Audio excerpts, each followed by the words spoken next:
Radyo Televizyon Üst Kurulu Başkanı ve üyelerim, Sayın Rektörüm, Sayın Dekanım, Sayın Hocalarım, değerli misafirler ve sevgili öğrenci arkadaşlarım.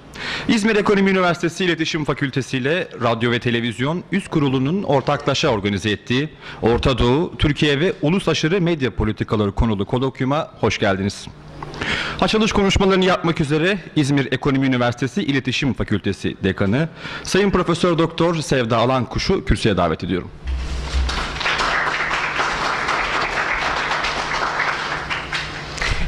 Sayın Rütük Başkanımız, Başkan Vekilimiz, konuklarımız ve değerli meslektaşlarım, arkadaşlarım. Birazdan konuşmamı İngilizce yapacağım ama öncelikle Türkçe size seslenmek istedim. Rektör hocamız sonrasında Türkçe seslenecek. İki dili bir araya böyle getirmeye çalıştık. Konuşmamın özetini, İngilizce konuşmamın çevirisini siz bulabilirsiniz. Dear protocol, guests, colleagues and students, on behalf of Faculty of Communication of our university, we are greatly honored to welcome you all to the Colloquium on Transforming Cultural Geographies. Today and tomorrow we will be discussing the process of transnationalization from a variety of perspectives. Transnationalism is a recent phenomenon in academia with a history of 2 decades. It is marked by the receding of borders and increasing political, economic, cultural activities across nation states. And a wide range of disciplines, including political science, international relations, economics, law, and demography, are all interested in studying transnationalism and its implications. Of course, the process of transnationalism are today at the heart of the scholarly concerns within the field of communication studies as well. I believe there are two main reasons for this interest among communication scholars. The more obvious one is the interdisciplinary nature of the communication studies and the fact that all human interaction, be it political, cultural, or economic, are, at the end of the day, concerns of the field. Second, and as important, scholars of communication are particularly interested in the process of transnationalism as the flow of media is transforming cultural geographies around the world in unprecedented way. As a Japanese scholar, Koichi Iwabuchi reminds us, for example, I'm quoting, globalization and transnationalization of media are generating the decentering of Western cultural hegemony. Non-Western players now actively collaborate in production and circulation of global media commodities. Furthermore, the predominance of Western culture has been seriously challenged by intensification of intra-regional cultural flows and connections in the non-West. I finished the quote. Within the scope of this colloquium, this decentering potential of the transnational media will form one of our central discussions here.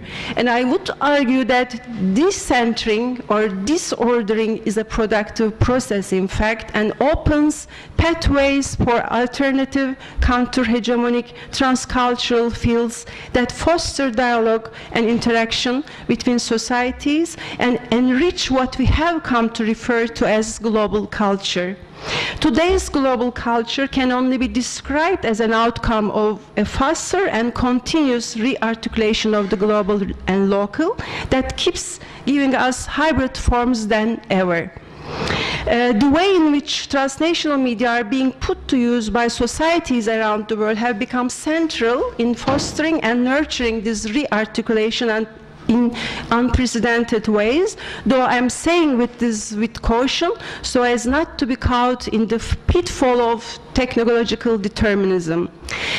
Today we will discuss issues of globalization, transnationalization, politics of identity, and predominantly the role of transnational media within these processes, but our focus will be on Middle East, Eastern Europe, and the Balkans as regions.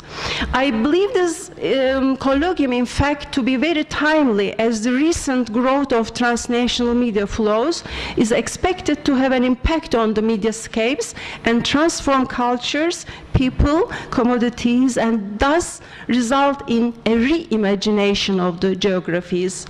As the Faculty of Communication, İzmir University of Economics, we are privileged to host this unique meeting of exchange between acclaimed scholars and Turkey's broadcasting authority, the Radio and Television Supreme Council, we say in Turkish RTÜK. Today we have distinguished scholars from the United States, Sweden, the Great Britain, Turkey, and policymakers and experts from the Council. We truly value your participation and support for this event. The Council, RTÜK, gave their generous support by collaborating with us in organization of this colloquium. Therefore, let me give my grateful thanks to the chairman of the council, David Dursun, and to the deputy chairman, vice chairman, members, and experts of the council for both their valuable support and presence here. And also, of course, I owe big thanks to my colleagues, Assistant Professor Gökçen Karanfil, where he's there, and Yeşim Kaplan, she's there back, and their team, of course, for their ideas and the enormous effort they have put to realize this event. I wish productive sessions, hoping to continue to collaborate with you all in the future as well. Thanks.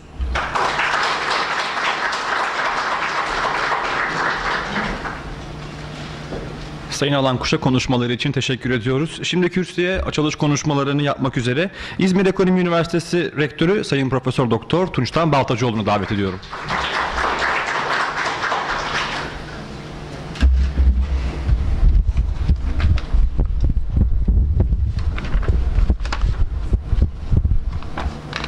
Düşmez değil mi?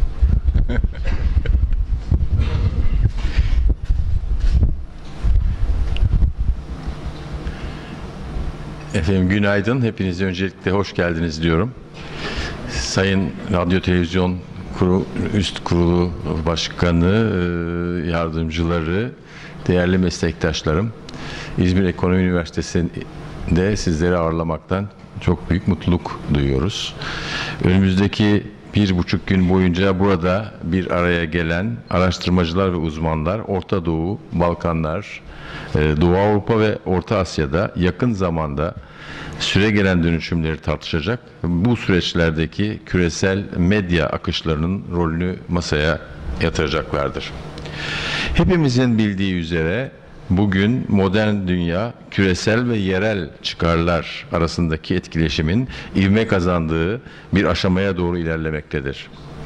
Sosyal gruplar arasındaki alışverişi engelleyen kültür, toplum, ulus ve hatta coğrafya şeklinde tahayyül edilmiş olan bu alışılagelmiş sınırlar yavaş yavaş daha geçirgen bir hale gelmektedir. Buna ek olarak bizler küreselleşmenin bir terim olarak yalnızca Batı'nın kültürel hegemonyası değil, bunun daha ötesinde bir anlam kazandığı zamanları deneyimlemekteyiz. Bir diğer deyişle küresel kültür üzerinde Batı dünyasının süregelen hakimiyetine rağmen bugün batılı olmayan değer ve pratiklerin de sıklıkla görünürlüklerine şahit olmaktayız. Özellikle Arap Baharı, Türkiye'nin bu bölgede liderliğe soyunması ve bu minvalde geliştirdiği uluslararası politikalar ve yumuşak güç kavramının dünya siyasetinde giderek artan önemi düşünüldüğünde bu konuları tartışmak için böyle bir platformun oluşturulmasının çok manidar ve faydalı olduğu kanısındayım. Böyle bir organizasyona ev sahipliği yaptığımız için İzmir Ekonomi Üniversitesi adına çok mutluyum. Ve bu kollokyumun organizasyonunda çalışan, aralarında İletişim Fakültesi Dekanı Sayın Profesör Sevda Alankuş'un da bulunduğu meslektaşlarıma tekrar teşekkür ediyorum. Ayrıca bu vesileyle Radyo Televizyon Üst Kurulu Başkanı Sayın Davut Dursun'a yardımcıları için teşekkür etmek istiyorum ve yardımları için teşekkür etmek istiyorum. Ve tabii ki son olarak değerli misafir, araştırmacı ve akademisyenlere Transforming Cultural Geographies Colloquium'la olan katkılarından dolayı teşekkür ediyorum. Bu kollokyumun verimli tartışmalar üretme ve paylaşma açısından çok yararlı olacağına eminim. Hepinize katılımınız için ayrıca teşekkür ediyorum.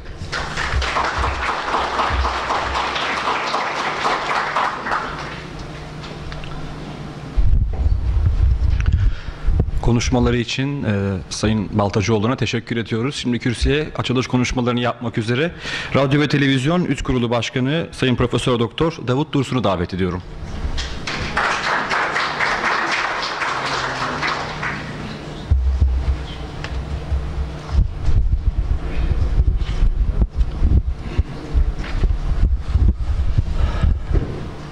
Sayın Rektörüm, değerli katılımcılar, hepinizi Radyo Televizyon Üst Kurulu adına saygıyla selamlıyorum. İzmir Ekonomi Üniversitesi'nde bulunmaktan duyduğumuz mutluluğu memnuniyetle dile getirmek isterim. 1-2 ay kadar önce Bursa'da Basın Yayın Enformasyon Genel Müdürlüğü tarafından organize edilen İletişim Fakültesi dekanları çalıştayında Sayın Dekan'la tanışmıştık. Kendisi böyle bir kolokyum organize etmeye çalıştıklarını, acaba Radyo Televizyon Üst Kurulu olarak böyle bir kolokyuma katkı yapabileceklerimi, yapıp yapamayacağımızı sormuştu. Ben de Sayın Dekanımıza konu görsel işitsel medyayı ilgilendiren bir konudur. Ama biz neticede resmi bir kurumuz. O sebeple resmi kurum demek, prosedürler demek, bir takım kurallar demek, usulüne uydurmak demektir. Ondan dolayı lütfen bize bu konuyla ilgili çalışmanızı, programınızı gönderin. Biz de değerlendirelim. Üst kurulda diye ifade etmiştim. Sağ olsun Sayın Dekan Hanım bize o konuda bilgileri göndermişti. Sayın Üst Kurulumuza konuyu götürmüştük. Üst Kurulumuzda böyle bir faaliyete destek vermenin bizim açımızdan önemli bir hizmet olacağı kanaatiyle karar oluşturmuştuk ve bu noktaya geldik. Ondan dolayı bir kez daha ben Üst Kurulu üyelerine teşekkür etmek isterim. İsabetli bir karar verdiğimize baştan beri inanıyorum. Burada bir kez daha bunu görmekte mutlu olduğumu ifade etmek isterim. Efendim, konu cazip bir konu, önemli bir konu. Sanıyorum üzerinde pek çok bilim alanındaki uzmanın söz söyleyeceği bir konu. Ama Radyo Televizyon Üst Kurulu olarak görsel işitsel medya hizmetlerinin düzenlenmesi ve denetlenmesi konusunda kamu otoritesi olarak bizim de bu konuyla ilgili bir şey söyleme imkanımızın olduğunu düşünüyorum. Nitekim bizim arkadaşlarımızdan bugün ve yarın Colloquium muhtelif oturumlarında konuşma yapacak arkadaşlar olacaklardır. Ben sadece genel bir iki hususa işaret ederek kürsüyü terk etmek istiyorum. Şunu ifade etmekte sanıyorum yarar var. Görsel işitsel medya neticede 100 yıllık, bir asırlık ortalama tarihi olan bir alan demektir. Çünkü ses ve görüntünün bir yerden bir yere nakliyle birlikte gündeme gelen bir medyadan söz ediyoruz. Hatırlayacaksınız, önce sesin, yani radyo yoluyla sesin bir yerden bir yere nakline imkan veren teknolojik gelişmeler oldu 1890'larda, 1900'lerin başlarında. Arkasından da sesle birlikte görüntünün de nakline imkan veren teknolojik gelişmeler keşfedildi ve bu keşifler üzerinde de televizyon yayınları 1930'larda başlayacak bir süreçle dünyanın her yerine yayılmış oldu. Onun için öncelikle bugün tartıştığımız ve artık hayatımızın ayrılmaz bir parçası haline geldiğini gördüğümüz radyo ve televizyonun değişik mecralarda yayın yapan bu alandaki kuruluşların en fazla bir asırlık bir ömrü olduğunu hatırlamak gerekir diye düşünüyorum. Şimdi şöyle bir özelliğe dikkatinizi çekmek isterim. Muhtemelen arkadaşlarımız, öğrenci arkadaşlarımız bunu çok iyi bileceklerdir. Ses ve görüntünün bir yerden bir yere nakli, kanaatimce en önemli özellik olarak sınır aşan bir özelliği taşıması şeklinde ortaya çıkıyor. Artık sesi ve görüntüyü herhangi bir ulusal sınırın bittiği veya başladığı bir yerde bitmeyen ve devam eden bir özellik taşıması nedeniyle uluslar arası bir özellik taşıması, ulusu aşan bir özellik taşıması, bununla ilgili olarak hem bu özelliğinden dolayı düzenleme ile ilgili çalışmaların sadece bir ulusun otoritesiyle sınırlanamayacağı, hem de olumsuzluklar söz konusuysa bu olumsuzluklarla ilgili olarak alınacak tedbirlerin yine sadece bir ulusun çabasıyla, bir ulusun diyelim ki idari otoritesinin kararıyla, çabasıyla önlenemeyeceği şeklinde bir sonuçla bizi karşı karşıya getiriyor. Nitekim bizim içinde yer aldığımız Avrupa Konseyi, Avrupa Birliği gibi oluşumlar, neticede biz Avrupa içinde yer alan bir ülkeyiz. Siyasi hedefimiz de Avrupa Birliği ile tam üyeliktir malumunuz. Bu çerçevede baktığımızda görsel işitsel medya hizmetleri açısından iki önemli ulus aşırı, uluslararası nitelikli düzenleme ile karşı karşıyayız. Bunlardan birisi Avrupa Konseyi'nin 1989 yılında imzalanan sınır aşan televizyon sözleşmesi, ki biz Türkiye Cumhuriyeti olarak bu sözleşmeye tarafız. 94 yılında bizim açımızdan 92'de imzalanmıştı. 94'te yürürlüğe girdi. Daha sonra bir takım yenilikleri yapıldı, ilaveleri yapıldı ama bugün de yürürlükte olan, bizi de bağlayan uluslararası bir sözleşme olmaklığı nedeniyle bir özellik taşıyor. Dolayısıyla sınır aşan televizyon sözleşmesine taraf olmamız bir bakıma televizyon yayınlarının sınır aşan özelliği nedeniyle yapılacak olan düzenlemeler ve benzeri hususlardaki temel standartların ortaya konulmuş olması anlamına geliyor. Bir, buna işaret etmek istiyorum. İkincisi, henüz biz taraf olmamakla birlikte içinde yer aldığımız süreç nedeniyle Avrupa Birliği'ne tam üye olma hedefimize varma açısından yerine getirmemiz gerekli önemli argümanlardan biri, Avrupa Birliği'nin görsel işitsel medya hizmetlerinin üst normlarını düzenleyen Avrupa Birliği Görsel İşitsel Medya yönergesinde yine sınır aşan bir özellik nedeniyle uluslararası bir sözleşme niteliği taşıyor. Ama henüz biz onu tam üye olmadığımız için imzalamış değiliz. Ancak biliyorsunuz tam üyelik sürecinde açılan chapter'lerden birisi bilgi toplumu ve medya faslı. Bu faslın gerekli şartlarından birisi Türkiye'deki medya düzenlemelerinin, görsel işitsel medya alandaki düzenlemelerin Avrupa Birliği'nin söz konusu yönergesindeki müktesebatına uygun hale getirilmesi şartının olmasıdır. Dolayısıyla biz taraf olmasak bile resmen taraf hale gelebilmemiz için, tam üye olabilmemiz için Avrupa Birliği'nin görsel işitsel medya hizmetleri yönergesinin öngördüğü temel düzenlemelere kendi müktesebatımızı uyumlu hale getirmemiz gerekiyor. Ondan dolayı taraf değilsek bile tarafız aslında. O sebeple bu iki hususa, iki önemli düzenlemeye işaret etmek istiyorum. Şundan dolayı bugün görsel işitsel medyanın kültürel boyutunu ve sınır aşan özelliğini değişik tartışmalarda ele alacağımıza göre kanaatimce bu iki önemli düzenlemeden de yararlanacağız diye akla geliyor. Buna işaret etmek istiyorum. Nitekim sınır aşan özellikte bir sektörden söz etmemiş olsaydık ne Avrupa Konseyi'nin bu düzenlemesini ne de Avrupa Birliği'nin söz konusu yönergesini söz konusu edebilecektik. Şimdi Türkiye açısından meseleye bakıldığında konunun birkaç önemli veçesi var. Birkaç noktayla onun altını çizmekte yarar olabilir değerli katılımcılar. Türkiye radyo yayınlarına aşağı yukarı dünya ile hemen hemen aynı tarihte geçmiş bir ülke. Ya 26'da bizde resmen radyo yayınları başladı. 3 aşağı 5 yukarı Avrupa ülkelerinde, Amerika'da da işte 1910'larda 15'lerde başladı. Fazla bir geç kalmışlık söz konusu değil. Ancak televizyon yayınlarında Türkiye resmen 1960'lı yılların sonunda başladı. Dolayısıyla İstanbul Teknik Üniversitesi'ndeki deneme yayınlarını, eğitime yönelik deneme yayınlarını saklı tutarsak Türkiye epey bir geç kalmış. Televizyon yayınlarında epey geç kalmış bir ülkedir.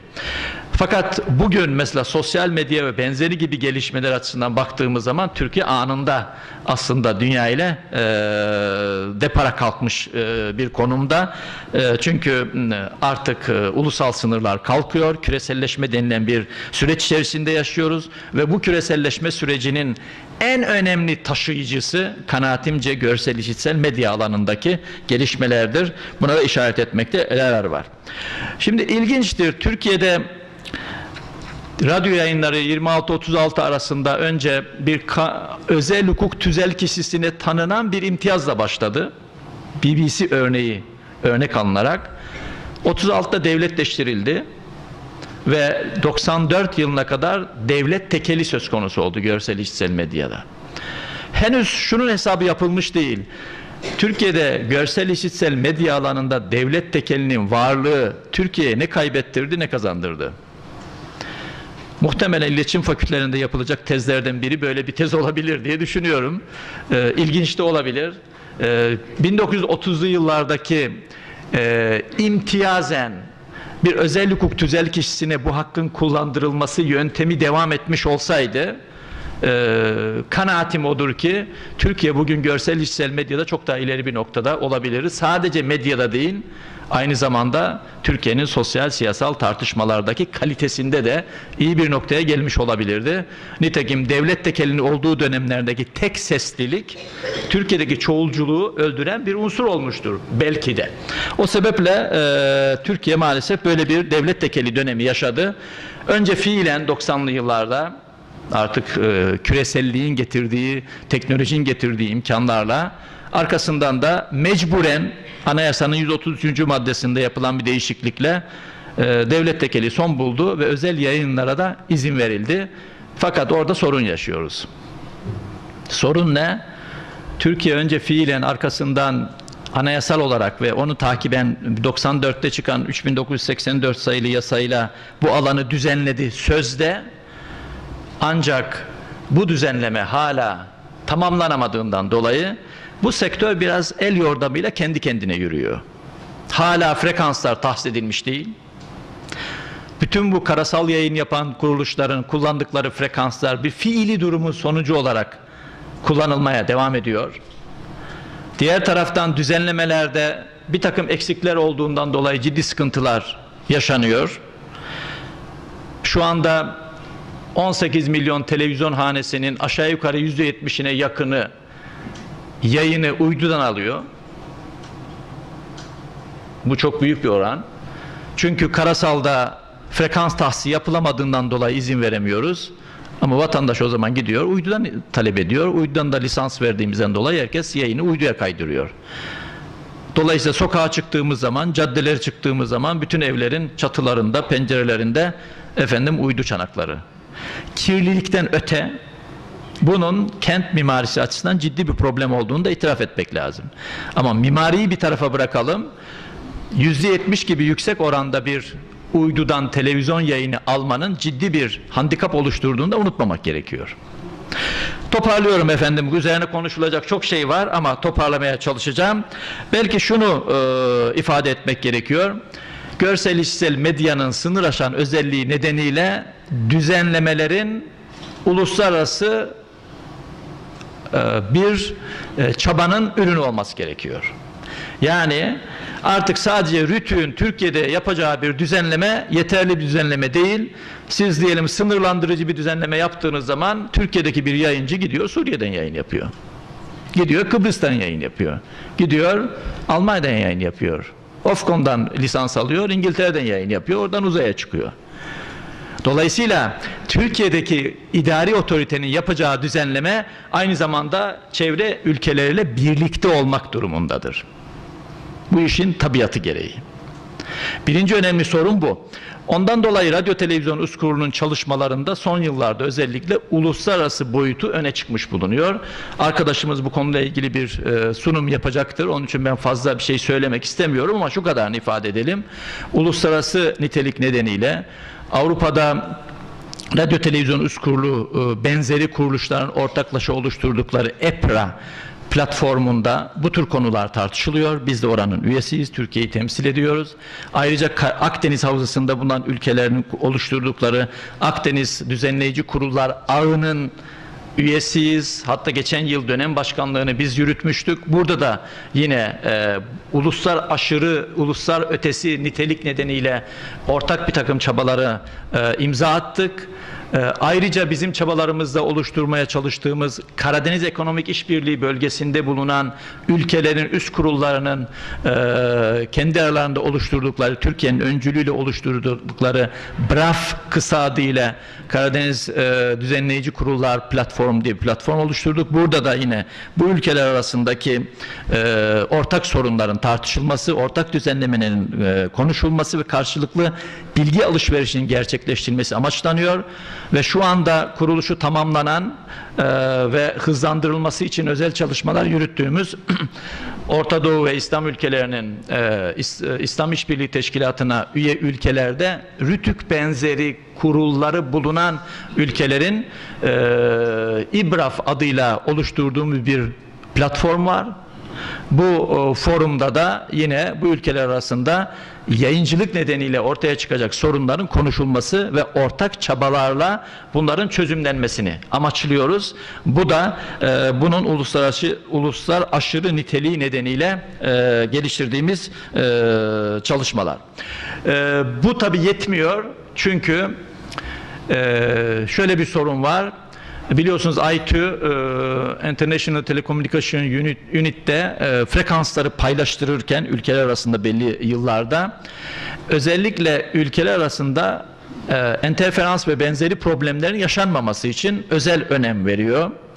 Muhtemelen İzmir ve İzmir'in bulunduğu Ege bölgesinde mesela Yunanistan'daki yayınların buradaki radyoları ve televizyonları enterfere etmesi, buradakilerin Yunanistan'ı enterfere etmesi zaman zaman şikayet konusu oluyor. Bununla ilgili biz bir komisyon çalışması sürdürüyoruz. Bulgaristan'la benzer problemleri yaşıyoruz. Şunu demek istiyorum. Siz ne kadar iyi düzenleme yaparsanız yapın, eğer çevre ülkelerle birlikte iyi düzenleme yapamazsanız o zaman yayınlarınızın kalitesi bir anda interferans problemleri nedeniyle aşağıya doğru çekilebiliyor. Ne bizim komşularımız ne de komşularımızın bizi interfere etmesine müsaade etmemek lazım. Onun için ortak düzenleme önemli bir faaliyet olarak karşımıza çıkıyor. Bu konuda eğer öneriler olursa bizim için de yol gösterici olabilir. Tabii uluslararası aşırı olmasının kültürel sonuçları var. Bugün sanıyorum en çok o konuşulacak. Son yıllarda biliyorsunuz Türkiye'deki pek çok dizinin komşu ülkelerimizde izlendiği, bundan dolayı Türkiye'ye yönelik turizm faaliyetlerinde bir artışın yaşandığı, özellikle belli dizilerde kullanılan çekim mekanlarının turistler tarafından en çok ziyaret edilen mekanlar olduğu. Şimdi bakıyorsunuz İstanbul'da işte Üsküdar'daki Kız Kulesi'nin daha çok merak edildiğini görüyorsunuz. Kurcaladığınız zaman dizilerde Kız Kulesi'nin görsel bir platform olarak kullanılmasından kaynaklanıyor. Boğaz'ın çok merak edildiğini görüyorsunuz ve ne bileyim Mardin'de, Midyat'ta işte bilmem hangi konağın çok merak edildiğini görüyorsunuz. Bütün bunlar dizilerin kültürel etkisi nedeniyle sonuç olarak turizm faaliyetlerini hızlandırıyor. Ekonomik ilişkilerin hızlanmasına yol açıyor.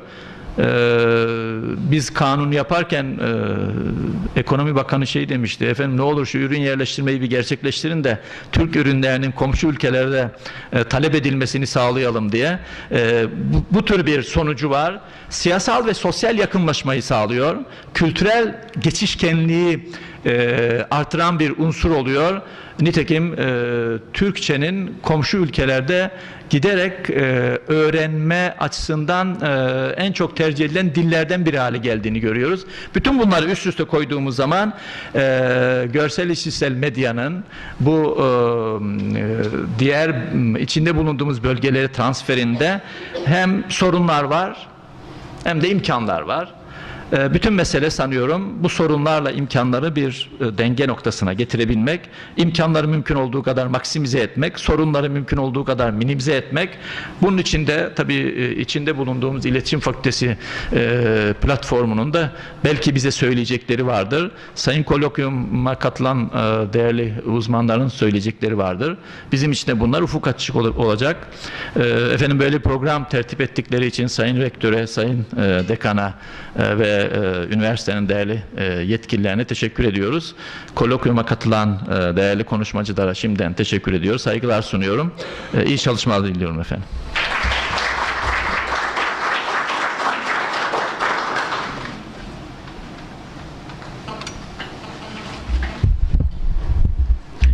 Radyo ve Televizyon Üst Kurulu Başkanı Sayın Profesör Doktor Davut Dursun'a konuşmalarından dolayı çok teşekkür ediyoruz. Şimdi kolokyumumuzun ilk oturumuna başlamak üzere birinci oturumun konuşmacıları Sayın Profesör Doktor Miyase Kristensen, Sayın Profesör Doktor Mahmut Mutman ve Sayın Profesör Doktor Fuat Keyman'la oturum başkanımız Sayın Profesör Doktor Filiz Başkan'ı panel masamıza davet ediyorum.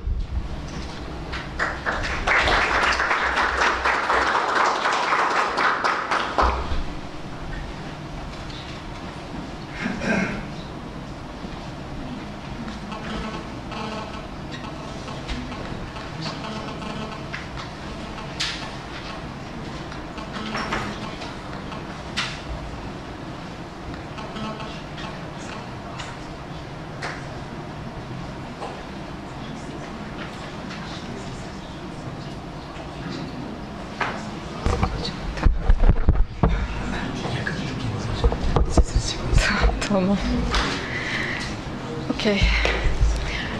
Dear guests, distinguished members of the faculty and dear students, it's a pleasure for me to welcome you all in İzmir and also in İzmir University of Economics, and it's my great privilege to greet you all for the opening panel of the Colloquium on Transforming Cultural Geographies, which is organized by Faculty of Communication, as you all know.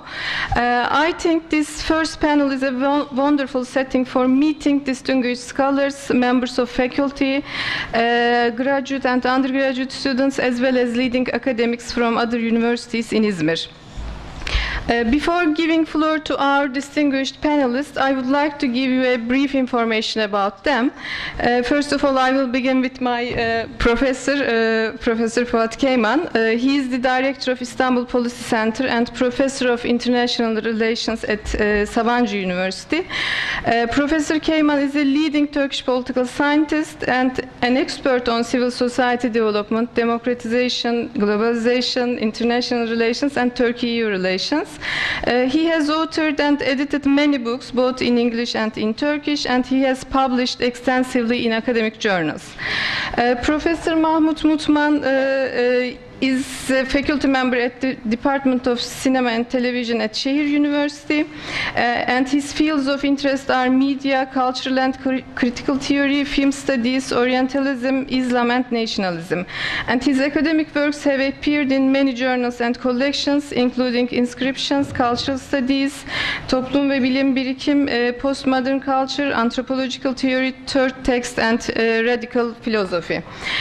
Finally, I would like to give you information about Miyase Kristensen. She is a professor of media and communication studies at Karlstad University and also at the Department of Philosophy and History of Technology of the Royal Institute of Technology in Sweden. And her research focuses on globalization, transnationalization, and migration processes in relation to mediation and identity, and also politics of popular communication. First of all, I would like to give you the floor to Professor Keyman, and he will speak about alternative modernities and the changing Middle East.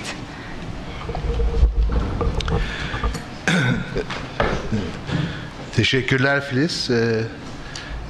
Sayın Rektör, Sayın Rütük Başkanı, Sayın Dekan ve sevgili arkadaşlar, ilk önce beni buraya davet ettiğiniz için bu önemli kolokyuma çok teşekkür ederim. Gökçen ve Yeşim'e de çok özel teşekkürler bütün bu çalışmaları için.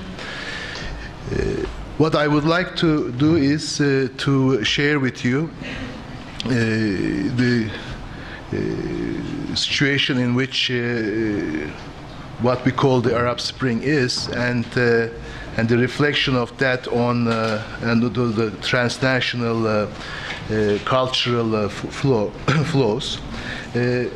And in a given time, I would like to actually talk about the Arab Spring in terms of first what it has brought about so far, and second, you know, the certain problems that it faces today, and also the role of Turkey in it. I am an international relationist and political scientist, not a communication person, so I like to actually do my talk in that realm, but give references to communicative subjects or situations there. There is a big debate in the world in terms of the question of transformation, and in that debate what is being accepted is the fact that we are facing a very serious global shift going on from the West and the East, and in this global shift we see the decline of the West and the rise of the rest, or the rise of the East. And in terms of the East part, we are talking about two parallel phenomena going on simultaneously. On the one hand, of course, the rise of China, the rise of India, and generally the rise of BRICS, including Turkey, brought about extremely important economic dynamism affecting the transformation. But of course, when we talk about this part, we are talking about the economic dimension of this transformation. But in a parallel fashion, in terms of this global shift, the second, maybe the most important phenomena is the Arab Spring, and came from the MENA region and the Middle East region. And this political upheavals, demonstrations, attempts to make the Middle East, the Arab region, more democratic, more livable, and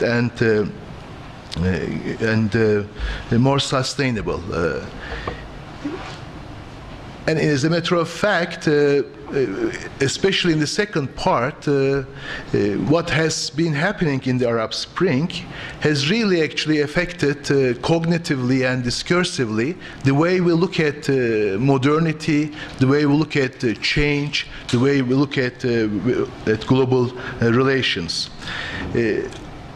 One could talk about at least four dimensions of the Arab Spring, and I call them four ends that Arab Spring has brought about or has achieved so far, and that has also provided a very important turning point in our way of talking about and understanding the world. The first actually is with the Arab Spring so far, with Egypt, Tunisia, Libya, Syria, and the other Yemen, and the other parts of the MENA and the Middle East. We have seen that the dominant discourse, which is Orientalism, has come to an end. It is today very, very difficult, if not impossible, to understand the world by maintaining the Orientalist distinctions between West and the East, in which we give the West as the active subject position capable of transforming the world, whereas the East is the actually passive object to be transformed, to be educated, to be domesticated, so on and so forth. But the Arab Spring actually has brought about a very active, the East, and the East has become the active and transformative subject of the history. As a matter of fact, they claim to make history rather than to be the passive recipients of the history. Now actually history can be read of from the Arab Spring. A couple of weeks ago, New York Times columnist Thomas Friedman, who has a number of very significant books on globalization, wrote a column and said that maybe America needs an Arab Spring, or does America needs an Arab Spring? So in this sense, when we look at what is happening in Greece, in Italy, in in New York, in Canada, Montreal, all over the world that have been the dominant part of the world. Actually, they've been learning about what is happening in Arab Spring. So in this sense, we have a very significant shift that we are no longer able to understand the world only by focusing of the West. This is actually an extremely important turning point in world history. Secondly, the second end is the end of Occidentalism.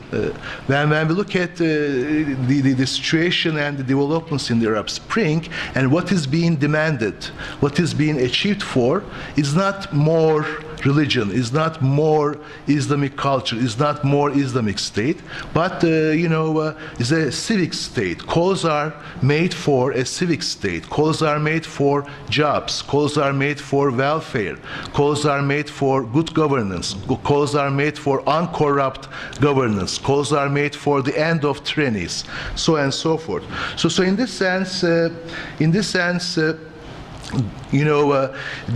other side of Orientalism has come to an end, and we will see actually, and we have been seeing this in the very significant transformations that even the Islamic actors in these societies are going through discursively and politically.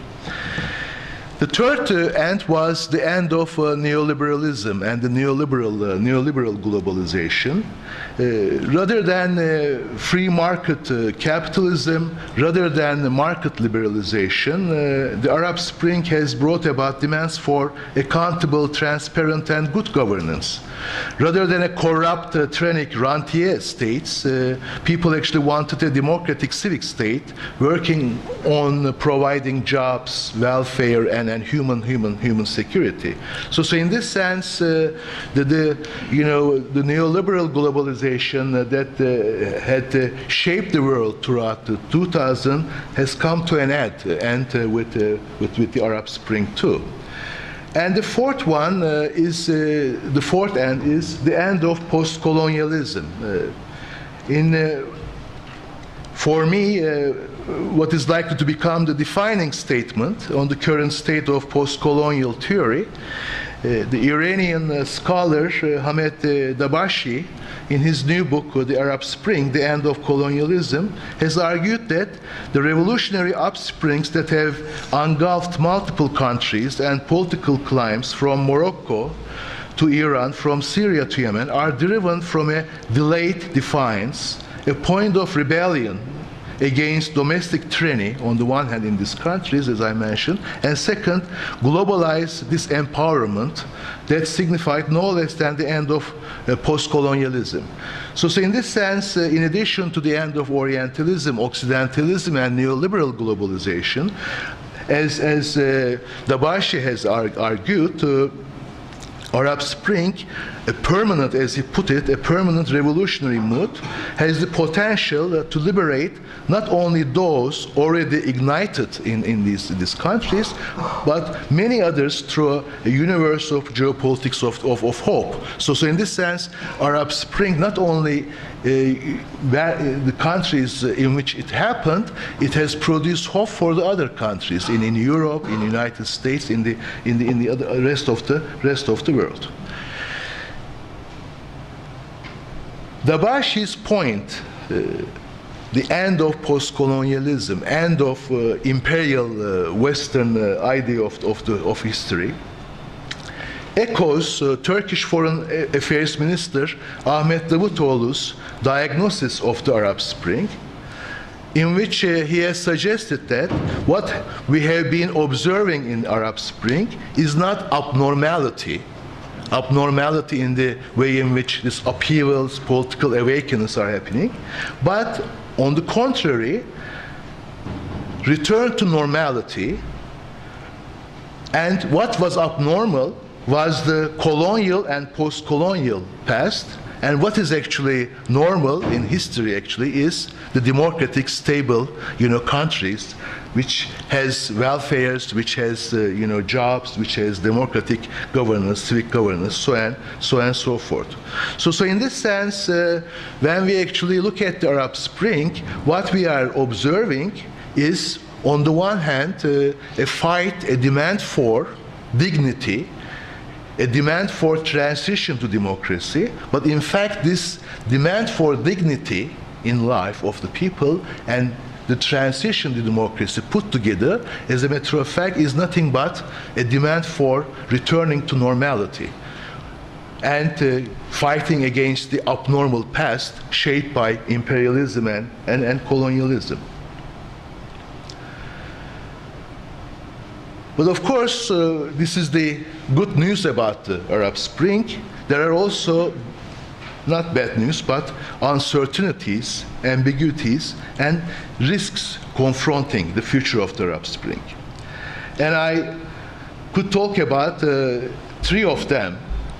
The first actually is this whole fight for dignity and democracy can be, and actually there's a big of being hostaged by the power game among great powers over the region. As a matter of fact, the case of Syria is indicating that right now, that the impasse that we are facing in Syria is because of the power game between the West on the one hand and Russia, China, and Iran on the other hand. So in this sense, the first risk actually is this very important phenomenon there's a chance that it might be actually hostage by the great power game over this region. Secondly, unlike Turkey, where when we talk about democracy, we are talking about consolidation of democracy. In Arab Spring, we are talking about transition to democracy from tyrannic and authoritarian regimes.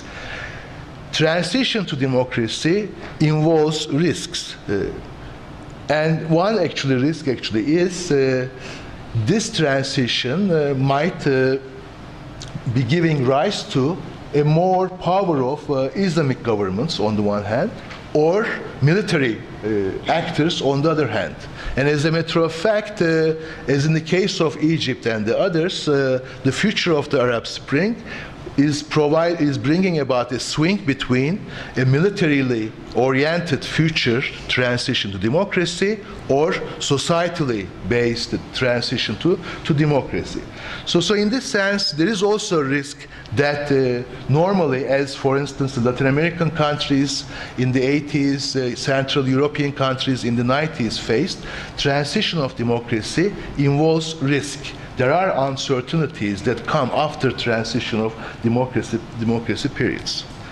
The reason why I actually told all of this is in each part there is a role that is being played and by Turkey, and all of this actually positive developments in the Arab Spring and the risks that the Arab Spring involves have made Turkey an extremely important player in this game, and the roles are expected by Turkey to play. And what kind of roles Turkey can play? Interestingly enough, when we look at the recent history and experience of Turkey, actually we have seen that Turkey has gone through all these processes. For instance, Turkey in the 90s has gone through a very significant transformation which ended Orientalism in Turkey, which ended Occidentalism in Turkey, in fact which ended post-colonialism in Turkey. As a matter of fact, when you look at the recent transformation of Turkey, the actors that have brought about these transformations, like Arab Spring, are not the existing ruling classes, existing actors, but what we call new middle classes, new entrepreneurs coming from either center or Anatolia. So in this sense, as a matter of fact, as one scholar put it, 2002, Turkey actually had its Arab Spring, and since then, the Turkey's transformation actually brought about all these significant changes that have been carried out by actors that are not the established elites, but that are what we call innovative, peripheral, and Anatolian elites. And as a matter of fact, throughout this transformation, Turkey has also ended Orientalism by becoming a globally, regionally important actor, not a passive recipient of the history during the Cold War, but an active player of post-Cold global history during the late 90s and in the 2000s. So in this sense, Turkey is one of the first actors that actually demonstrated that the rest can make a difference in history, regionally and globally. And then thirdly, Turkey's transformation has also ended Occidentalism because the main actor, the AK Party, that has come from within the Islamic circles, the Welfare Party, others, actually have won all the elections it has entered, have done all the global actor roles through active foreign policy, not as an Islamic party, but claiming that it is a Muslim democratic center-right party. So in this sense, Turkey's transformation has led to not more Islamization of society, not more power of the Islamic actors, but as a matter of fact, transformation of Islamic actors within and without. So in this sense, as a matter of fact, the recent history of Turkey has become a point of aspiration for the Arab Spring, because what the process in which Arab Spring is going through has been gone through by Turkey during the 2000s.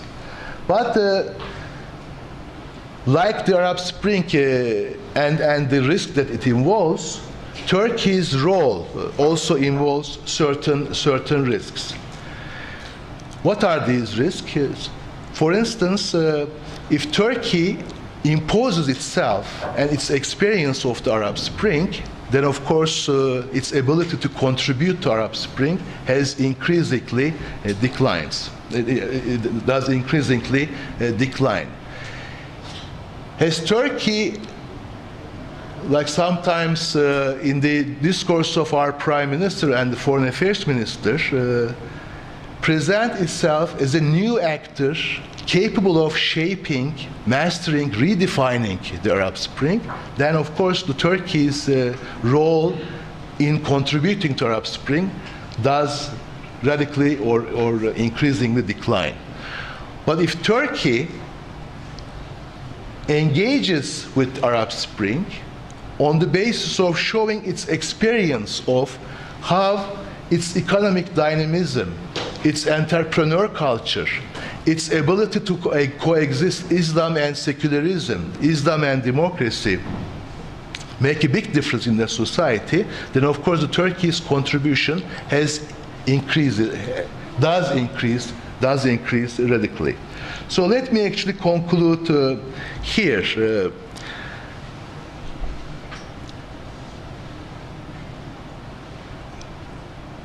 We are in a moment of crossroads in which either the Arab Spring and political upheavals, social upheavals in the MENA and Middle East region will really make history, and it will create a democratic, stable Middle East, which will have more effect on the transformation of the world than the BRICS, China, so and so forth.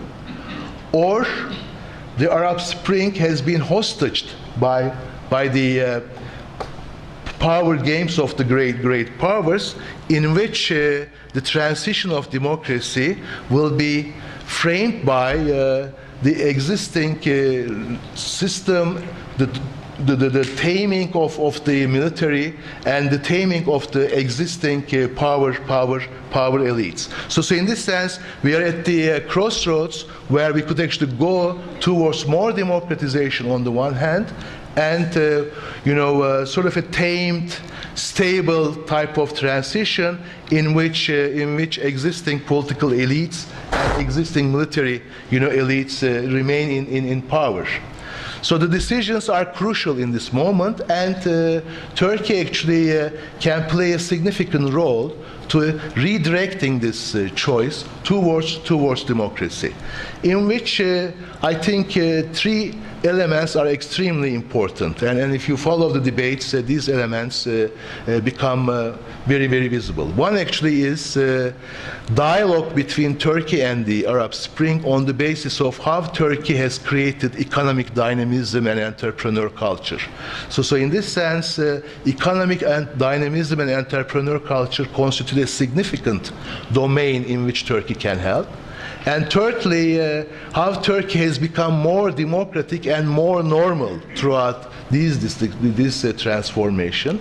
That is the focusing on Turkish democracy more and more, and Turkey can show that different cultures, different actors can exist and govern a society which is secular constitutionally and multicultural, hopefully, but Muslim socially and population-wise, and also as the RITÜK President Professor Dursun said, through popular culture-based engagements, and as a matter of fact, if you go to different parts of the Middle East, from Syria, Egypt, Dubai, Doha, so on and so forth, as someone who actually did that in recent times, you are actually overwhelmed by the existence of the Turkish popular cultures, Turkish soap operas, Turkish movies, Turkish idols, from Hürrem to sort of magnificent the Süleyman, so on and so forth. All Dubai and Doha are framed by the billboards of actually these guys. So in this sense, one should read carefully the transformations going on in the Arab Spring, and also one should be humble, in the way in which it contributes to this transformation. And then Turkey would be much more effective when it becomes humble, but these contributions end when it becomes quite actually assertive. Thank you.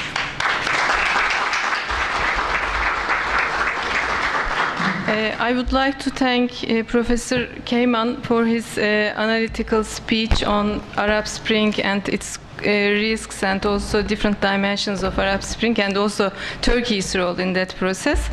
Now I would like to give the floor to Professor Mahmut Mutman. His speech.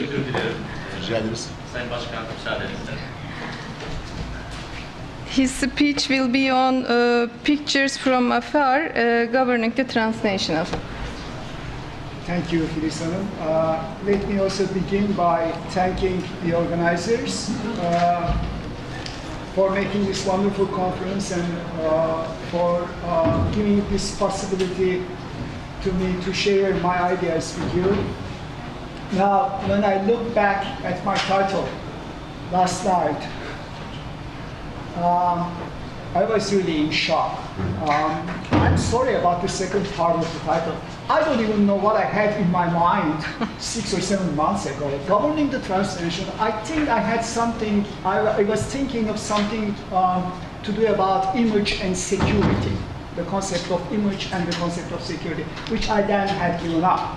But what came out has nothing to do with governing the transnational. It has a lot to do with the transnational, there is no doubt about that, but not the governing part. Okay, given the time constraint, I am going to cut some significant part of first part of my paper, which is actually a kind of critical reading of the famous anthropologist and globalization theorist Arjun Appadurai. I'm sure a lot of you here are familiar with Appadurai's work, especially famous Modernity at Large, and then his recent work, Fear of Small Numbers.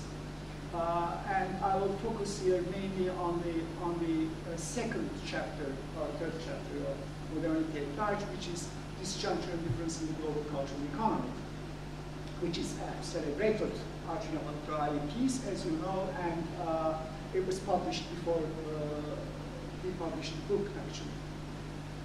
Okay, it seems to me that Arjun Appadurai's main claim is that in today's globalizing world, and that's the major defining characteristic of globalization for Apadurai, is that there is no central global power, and the center periphery model can no longer be applied for this process of globalization. Is everything okay?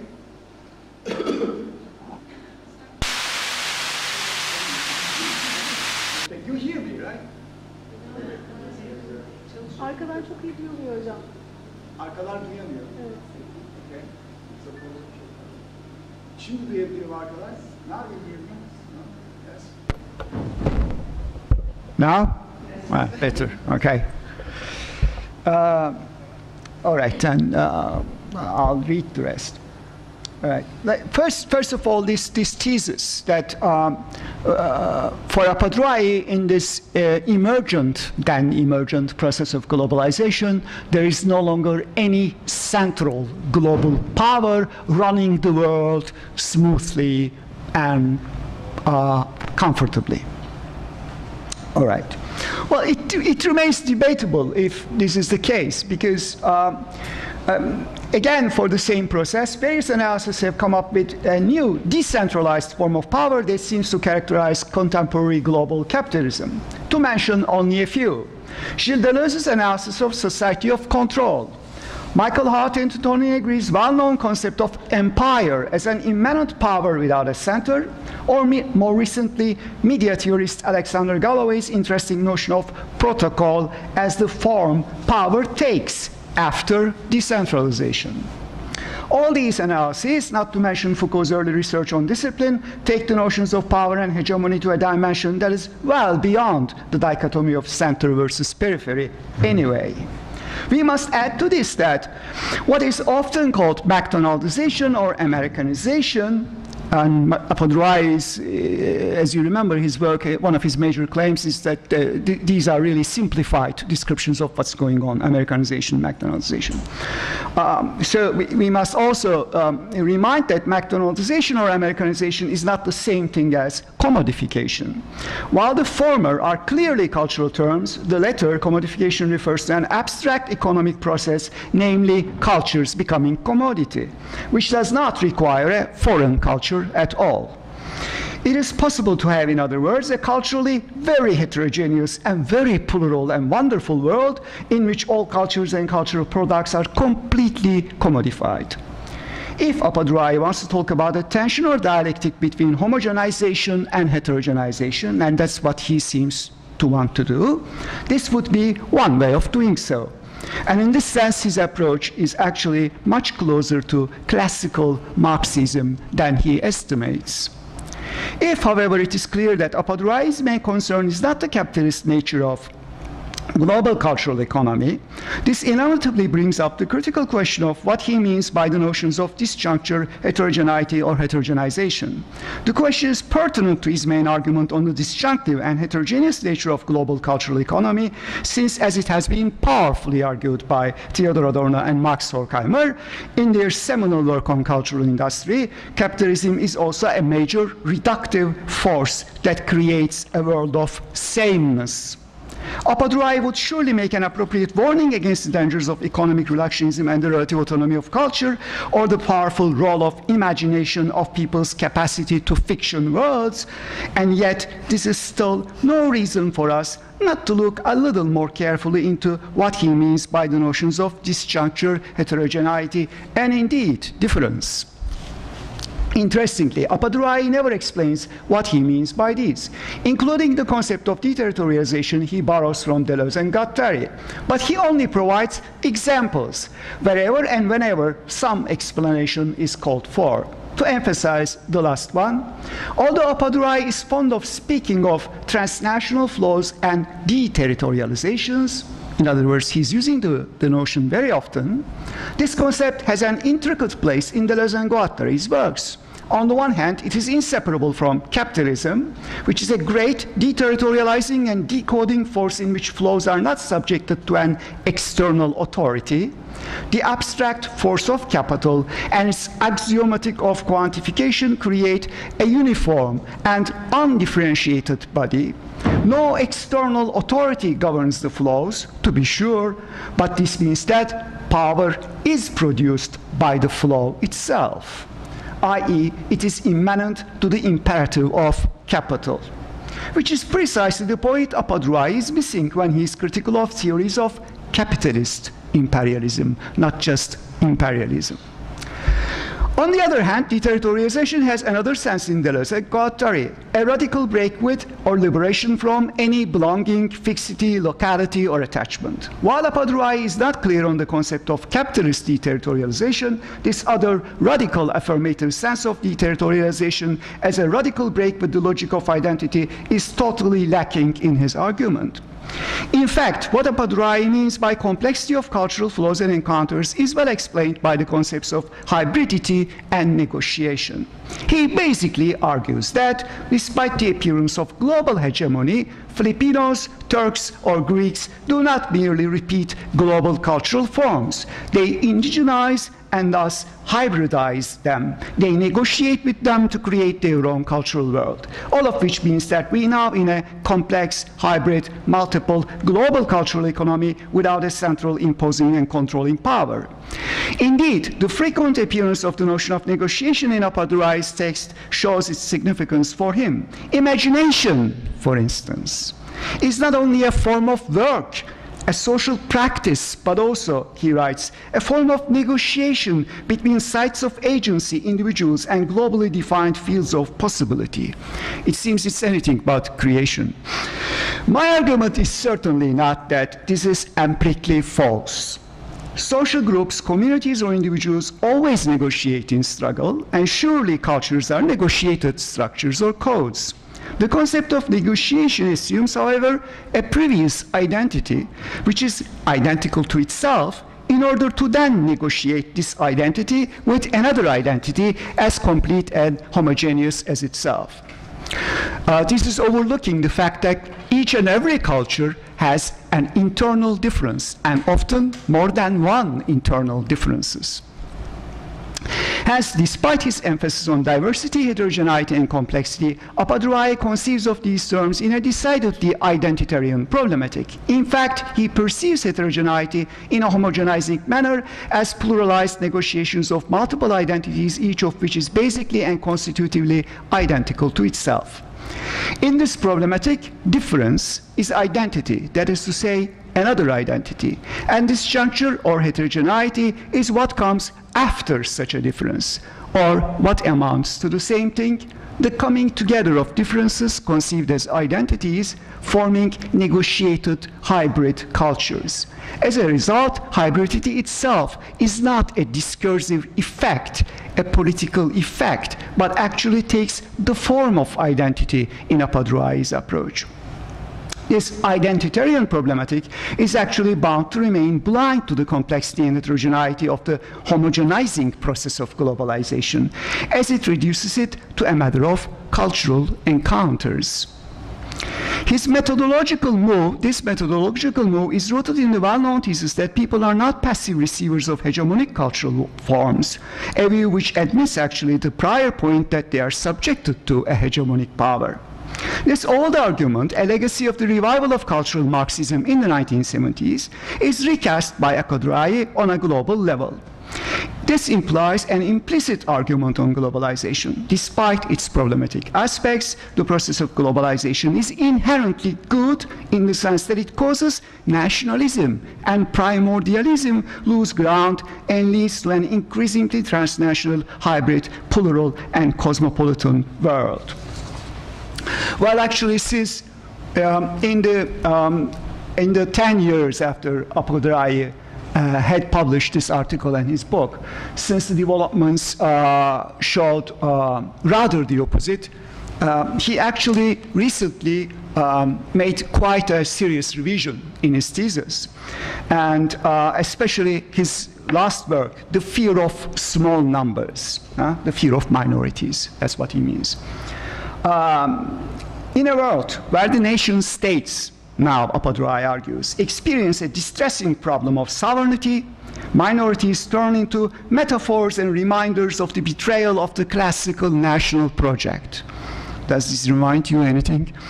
As the majorities develop an anxiety of turning into minorities, the minority bodies become metaphors for the most feared abstractions of counting, classifying, and surveying.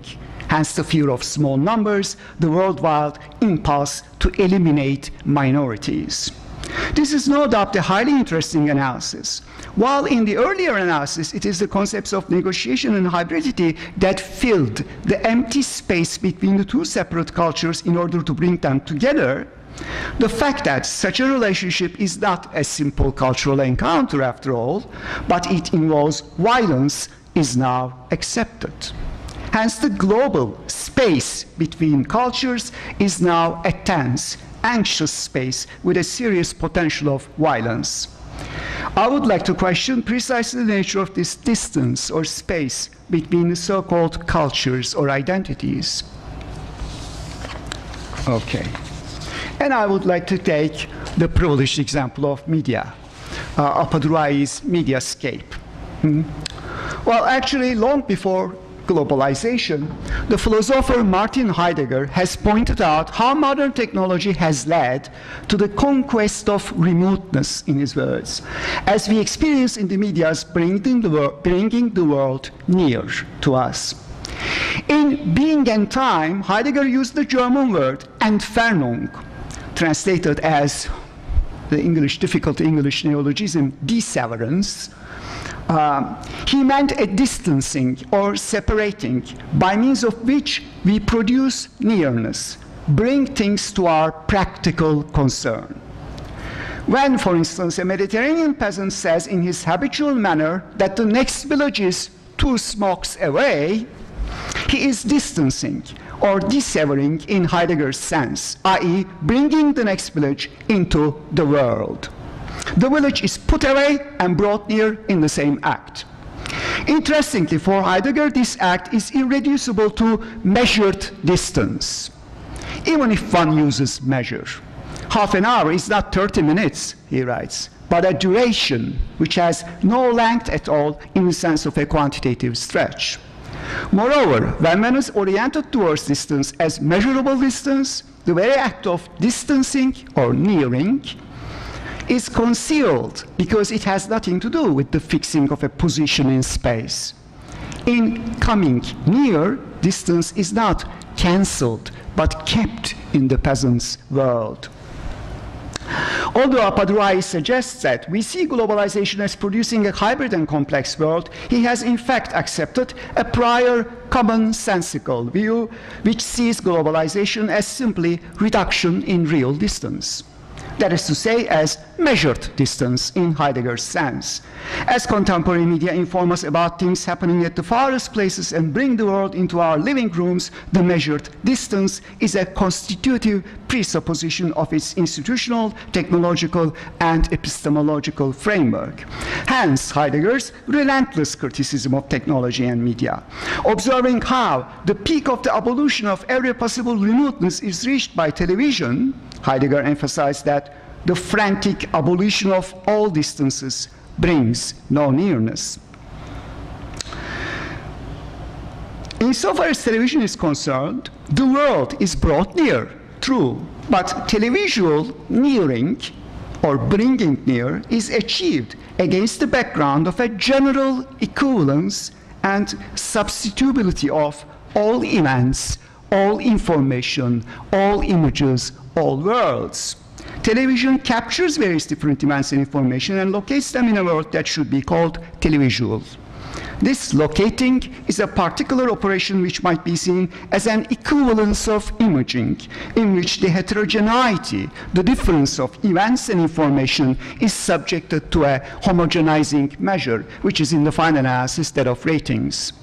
Television reduces difference into sameness by creating a place of its own, a kind of televisual world. But since this world, or place in which difference is destroyed, at least tendentially or systematically, it should indeed be described as a placeless place. If we regard television as a major aspect of Apadurai's mediascape, which is itself an instance of globalization, we might describe the latter with the philosopher Jean-Luc Nancy as a destruction of the world, or the creation of what Nancy calls an unworld. When considered with other similar experiences, such as the rapidly spreading shopping malls, in which we are sort of inside the television, this placeless place or unworld appears as the other side of Apadurai's pluralistic identitarian picture of globalization. And yet, I would like to argue that we are not talking about simply rootlessness and alienation as the reverse side of globalization. For the unworld created by globalization is also a kind of world, as much as it is a destruction of the world. A world of spectacular, phantasmatic, and simulacral global forms, figures, images, and stereotypes flowing in all directions, alongside a growing obsession with and anxiety about form in general. It is not untrue that such a world is made up of lines of flight that go in multiple directions, such as Apadurai's Filipinos simulating American singer Kenny Rogers and becoming someone else in becoming American. Or young journalists in Istanbul altering the global form of journalism in unpredictable ways. I am referring to the legendary Turkish left weekly Express International Şalala, not Taraf, of course. And yet, it is also true that such lines and flows are often perverted, blocked, and congealed into worst kind of obsessional paranoid formations. Almost a century ago, confronted with a previous opening of the world, that of colonialism, Victor Segalen had written, "Fundamental differences will never resolve themselves into a truly seamless and unpatched fabric. Increasing unity, falling barriers, and great reductions in distance must of themselves compensate somewhere by means of new partitions and unanticipated gaps." What is desired and expected from globalization is actually a negotiation or resolution of differences in and into such global phantasmatic forms, whereas the very process of globalization takes us also in the other direction. That is the emergence of unanticipated gaps and the construction of new partitions. And it is this gap and the resulting partition which is overlooked by Apadurai's approach. Quoting Victor Segalen, Jean Baudrillard writes, "Racism is one such partition."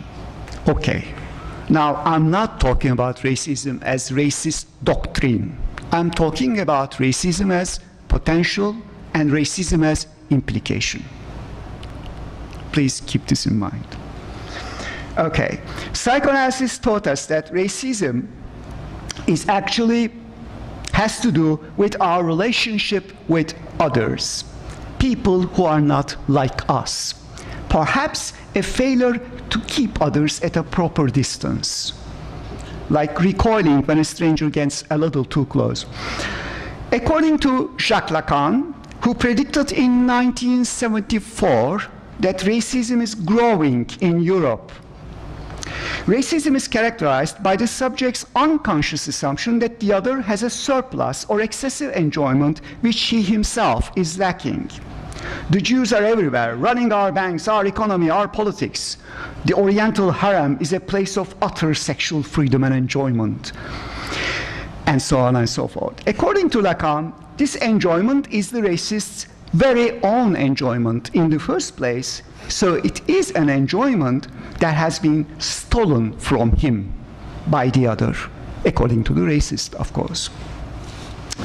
The announcement, okay, now I need my pictures. This is the first time I am using visual material, so forgive me. The announcement of the naively designed Turkish currency sign had mixed reception from the public. There was immediately a discussion on how appropriate the design was. Criticism as well as defense, interview with the designer who admitted there was intervention from the jury, and so on and so forth. All of this showed once more how increasingly problematical the national identity of Turks is, as the mythologies which repressed a long history of sheer violence, massacres, and crimes of all kinds are challenged from within recently. But there was one particular response that distinguished itself from all the rest and indeed offered a direct answer. It was found out that the new design was strangely similar to the sign of Armenian currency, dram. It was indeed only the inverse form. What a scandal!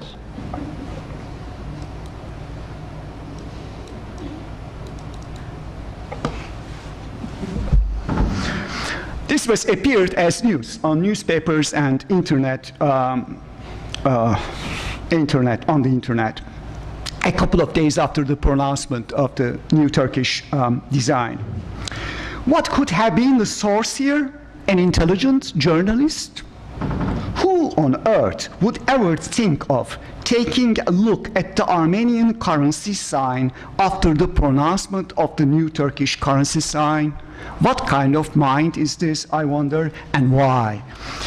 Supposing that no one actually thought of such an obviously vicious thought, and that it was mere chance that led to the discovery of the strange similarity, what is this discovery supposed to mean?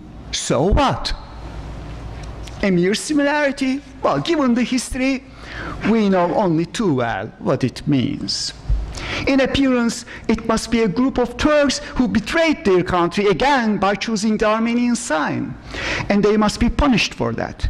But it might be equally true that this unconscious choice is a symptomatic expression of competing with Armenians, and so on, and so on, and so forth. These kind of answers are actually what need to be analyzed themselves, perhaps. One must not look for secret motives here, but instead focus on the news itself. Yes, I'm about to be done, yeah. Contrary to the appearance, the very act of finding the similarity, the performing of the news discourse itself refers to the kind of assumption made by the media. Given the increasing strength of the Turkish economy, getting stronger and richer every other day, while Armenia is a poor country suffering from endemic crisis and unemployment, it is the Armenian who has once more stolen our enjoyment from us. Now, this instance of spontaneous, implicative racism is interesting because it's a clearly transnational phenomenon. It occurs at the intersection of two different flows: finance-scapes, the flow of monetary value, monetary sign, and mediascape, the flow of images and signs. We need to ask a question which Apaduraya and the globalists have never asked. What is it that flows here? We notice that something is repeated. Something like a form or shape. And we also notice that, if we are reasonable enough, there is no priority. One could be the reverse of the other and vice versa. What follows then is something that is repeated in both shapes, yet it has no shape itself. Or something whose shape can never be given, only endlessly reshaping itself. What Apaduraya would have called imagination does not belong to anyone, is not anyone's property. And because it is everyone's property and at equal degree. And this flow is not a global flow in Apaduraya, in the sense Apaduraya understands. That is to say, in the sense that it goes simply from one node to another on a given map and negotiated on the way or at the place it arrives. But it is a prior, deterritorialized flow, a virtual, mad kind of writing or designing, if you like, at infinite speed, which is arrested and stabilized in forms, whether national or transnational, and often both.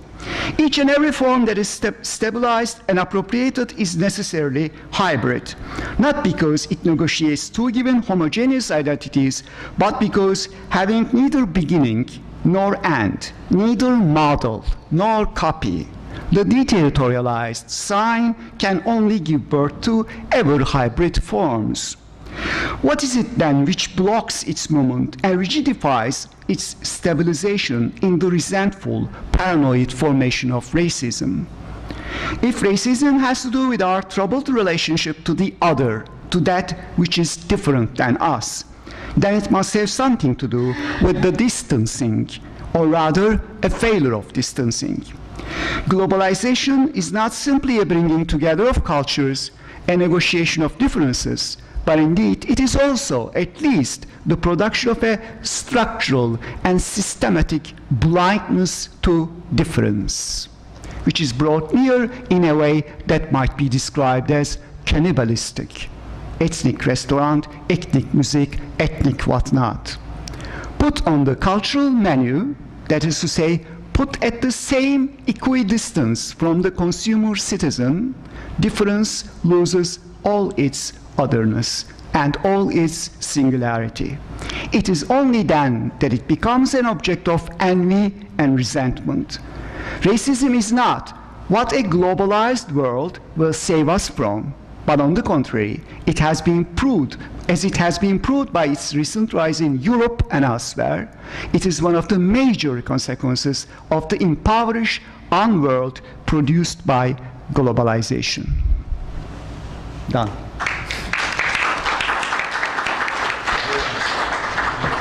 Thank you very much, Professor Mahmut Mutman, for your speech on transnationalism, deterritorialization, transnational flows through the works of Appadurai. Now I would like to give the floor to Professor Miyase Christensen. She will talk about transnational media flows, debates, and key concepts. Thank you. And I would like to thank the İzmir University of Economics, Faculty of Communications, and to Gökçen and Yeşim in particular for all their efforts and for organizing this great colloquium and giving me the opportunity to express my views, and also to the conference sponsors, of course.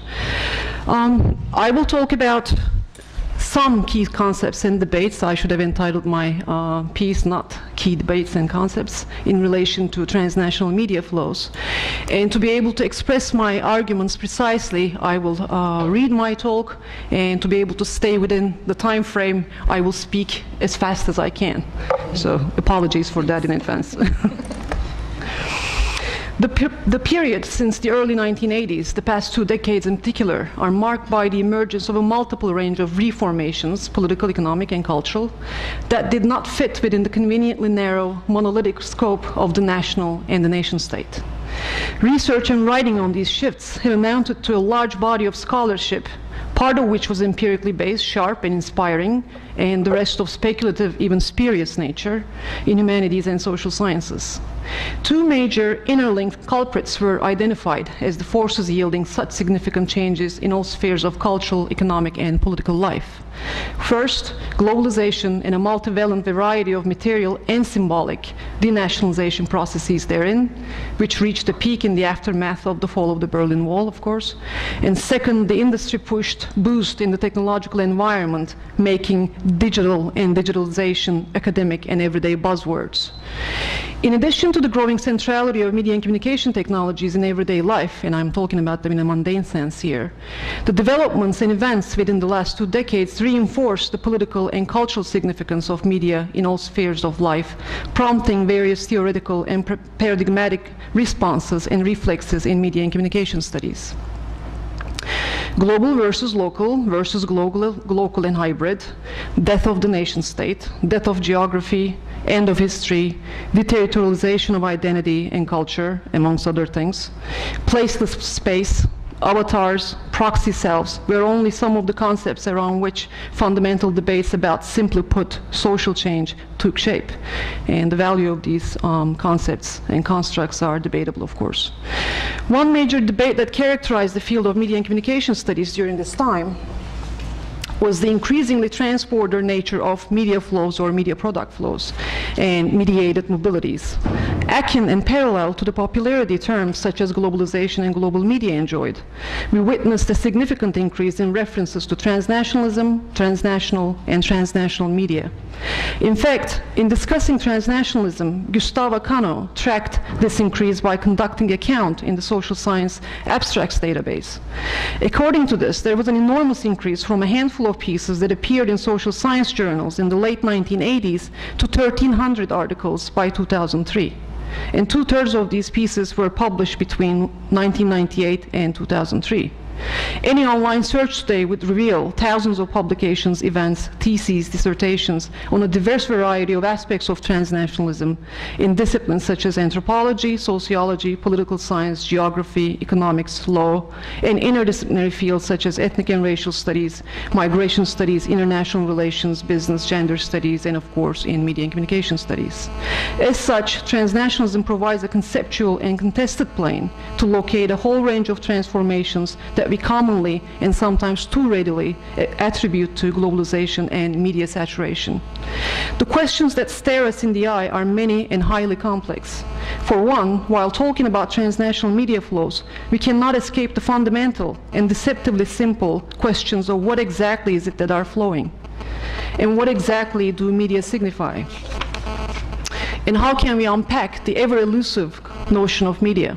Just to give a quick, very simple example, I will read some excerpts from newspapers, not to make a good old point about how commercial media are, we've been there many times over, but to point out the different levels that are involved in these flows.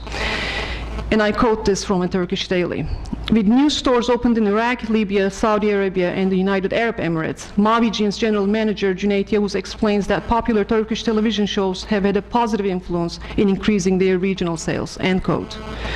Another excerpt about eBay from BBC News, and I quote, "Transnationalism has come under scrutiny from international tax collectors because it is essentially a way for people to sell things without customs or duty taxes. So, in sum, eBay has fostered the sense of dedication amongst its community members, a common identity that transcends national borders." This is talking about eBay communities, end quote.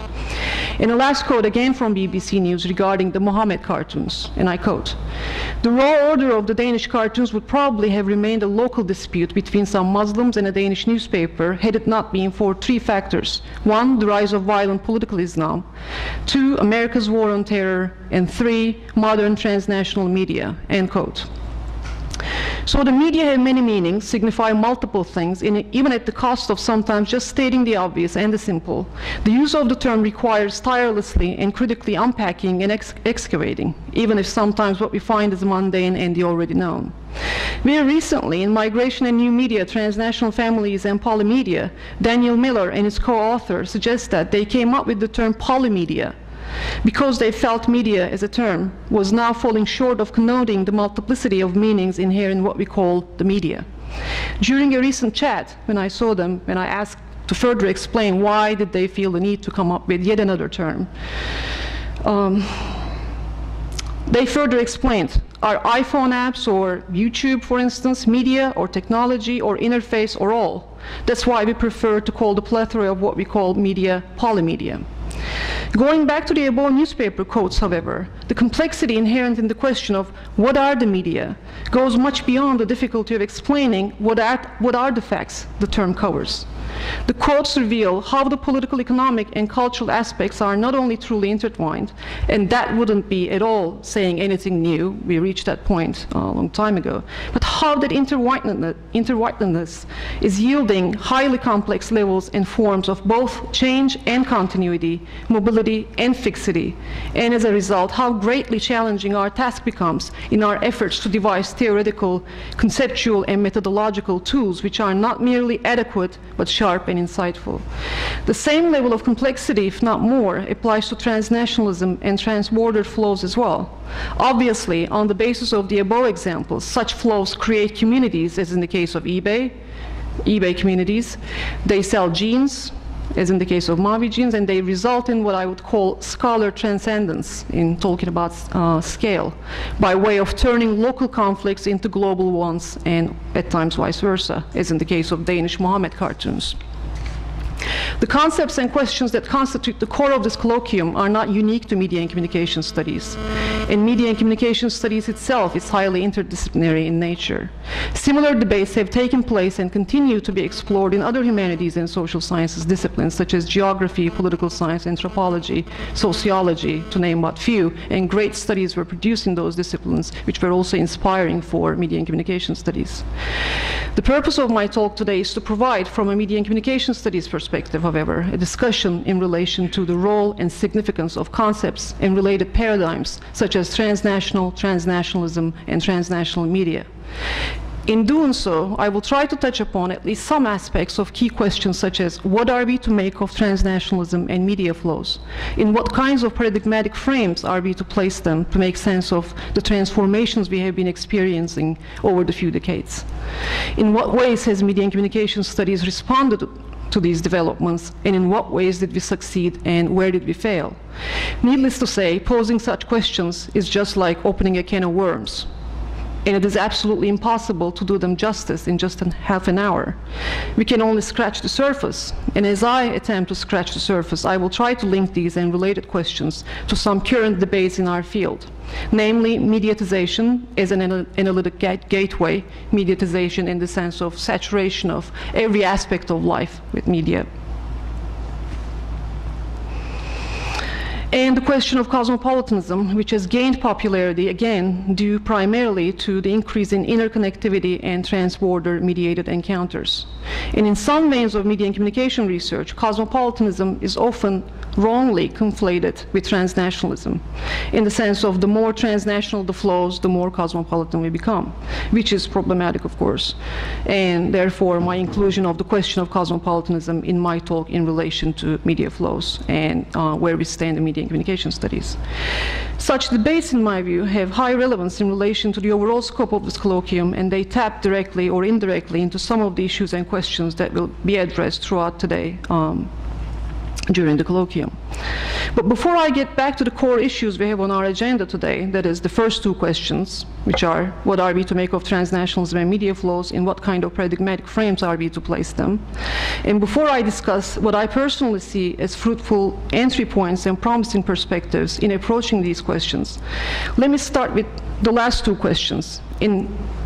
Those were, in what ways has media and communication studies responded to these developments, and in what ways did we succeed and where did we fail, very briefly. And let me continue for a while with this emphasis on media and communication studies and on technology before I try to unbundle some of these questions. So what about our discipline? What do we make of it? Scholars within media and communication studies are often in the position of having to justify their discipline's very existence, as a matter of fact, justifying to external research funding agencies, to university administration, to other scholars, and to the public. That has to do partly with the fact that media and communication studies is a young discipline. But who better, one could ask, than media and communication scholars to critically engage in questions of how media technologies factor into, or not, social, economic, and political structures and processes? Who better, one could ask, than media scholars to get at the heart of how ordinary citizens make use of such technologies in everyday contexts? Yet media scholars have themselves been complicit in their own marginalization at times through, first, an inability to clearly articulate the importance of the area they work within, and second, research that takes a media-centric view of the role of technology in contemporary society, examples of which we have seen over the past 2 decades. We should critically reflect upon the nature of our work then, and the degree to which technology and a high degree of mediation are addressed in our research as but one component in a much larger socio-political and socio-economic context. Critical media research, which started to take full shape in the 1960s, brought power and ideology into the picture. Media and communication studies of today owe a great deal to the intellectual and methodological progress made as regards how we understand the relationship between media and communication systems, social structures, and people.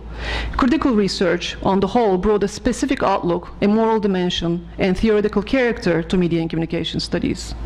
From the 1990s onwards, however, that criticality suffered a blow due to two developments. First, the fall of the Berlin Wall and the reinvention of the wheel called globalization in social and political sciences. And of course, I'm talking about the reductionist accounts of globalization, not everything.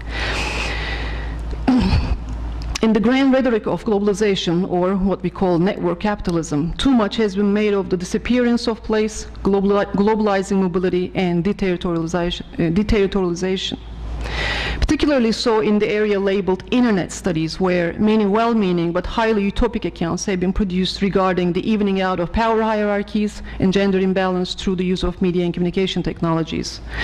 Ignoring the problematic dichotomization of old and new media, what marks this area that I'm broadly labeling Internet studies is a celebratory attitude toward media technologies and an equally problematic proposed juxtaposition between the real and the mediated, between the online and the offline. Should we, for example, be asking questions such as, does increased mediation in and of itself and mediated connection with distant others necessarily translate into a normative change in our ethical horizons that is making us more or less cosmopolitan, more or less world-oriented, or more this and more that? Wouldn't such questions and formulating such questions be tantamount to reproducing the media effects paradigm all over again? What do media do to us? What is more interesting, in my view, is not whether globalization and global media make us more mobile, more connected, or more or less cosmopolitan, but what such transformations translate into in the local and the everyday context, and how they are entangled with other spheres of the societal whole. What might such transformations in social life, in our life worlds, in return, imply in relation to broader social change? Empirically grounded analysis remains vital to generating meaningful knowledge, of course.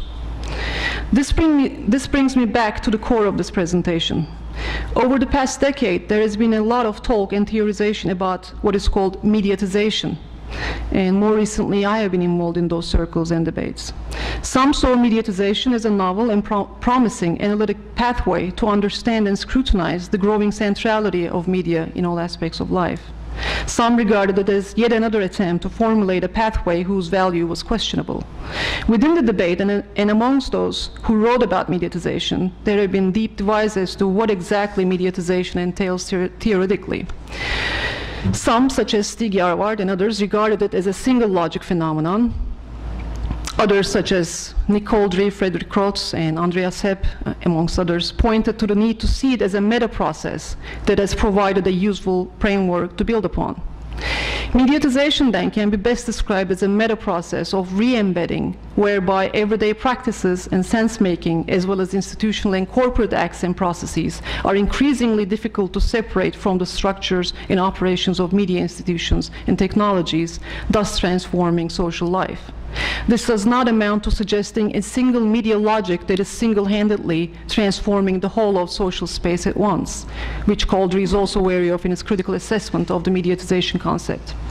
On the contrary, and considering the complexity of putting our finger on what media are and what do media flows entail, it is crucial to remain critical of single logic-oriented conceptualizations of mediatization and mindful of the impossibility of analyzing a meta-process such as mediatization as a single transformation phenomenon. The goal in media and communication studies and related research should be, in my view, to grasp precisely the often contradictory, contextual, and situated nature of these transformations from a non-media-centric, non-reductionist perspective, which is a challenge. As David Morley put it a few years ago, isn't it an oxymoron to talk about non-media-centric media research? And the answer, I think, that it's not. One key issue here is the need to differentiate between media-centeredness and media-centricism. And that's a very important distinction. There is, of course, nothing wrong with studying the role of the media, and that's what we do in media and communication studies in relation to other factors and processes. Or, in other words, there's nothing wrong with doing research which is media-centered. But the problem is with media-centricism, that is looking at the role of the media in isolation, in a reductionist, celebratory, or dismissive and denigrating way. It is essential that we employ mediatization in trying to understand the multiplication of normative orders where once state normativity ruled, and the emergence and proliferation of other normative formations, and how all this is enmeshed with media flows and media circulation. A categorical distinction between mediatization and mediation, although they are conceptual products of the same epistemological approach, also seems necessary to be precise.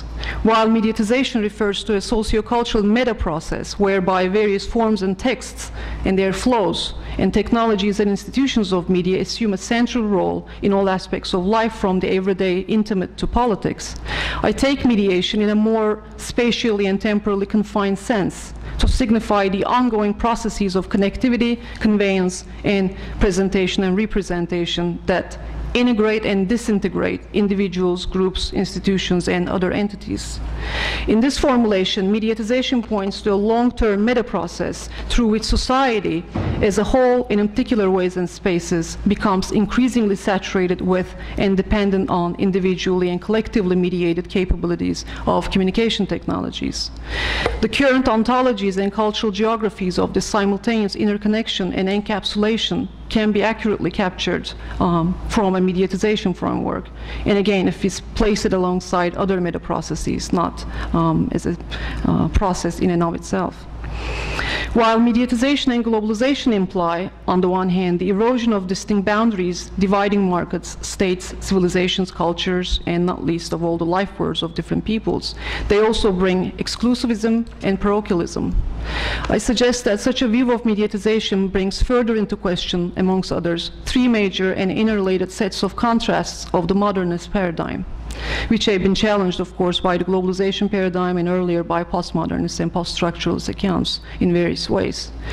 And the first is the ontological constructs of the subjectively constituted private self and the objectively governing and governed public entities, such as the private citizen and the monitoring state systems of surveillance, for instance.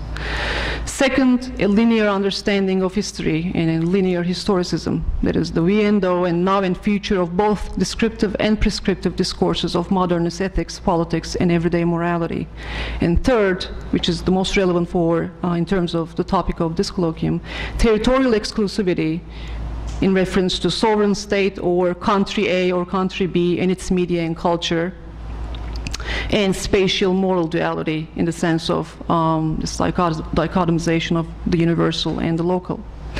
And in relation to the third point, for instance, is it more meaningful perhaps to talk about circulation rather than flow? Oxford Dictionary defines flow as the action or fact of moving along in a steady, continuous stream. The question then becomes, is this an accurate way of describing how media move today?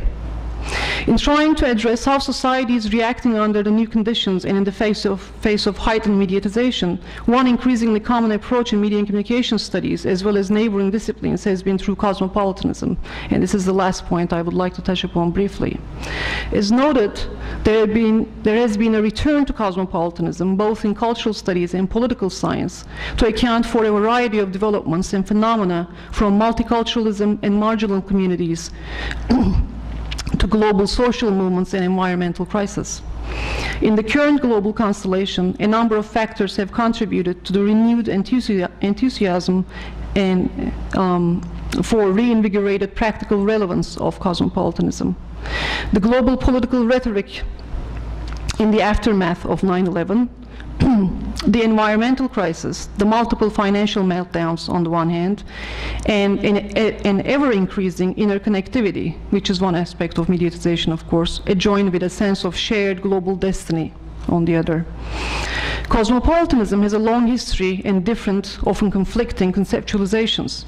In the scholarly pursuit of conceptually designing a cosmopolitanism, which is both rhetorically rich and convincing and practically applicable across the board, remains a big challenge.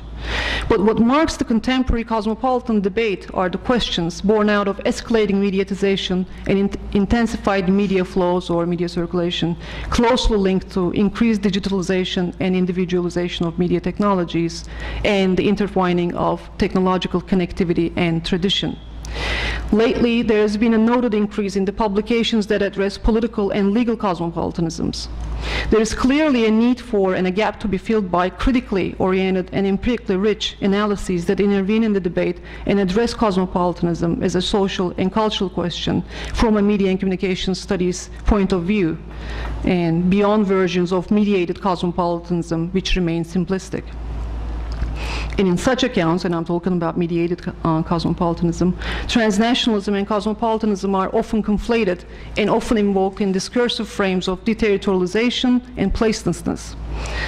Persistence of elements of spatial fixity and translocality are ignored, and they should be seen as part of transnationality and global mobility.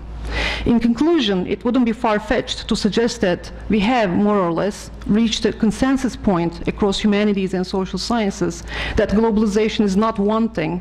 It doesn't produce a flat world, it's not a one-way street, and in fact, it's not a new phenomenon disjointed from centuries of other forms of encounters and border crossing.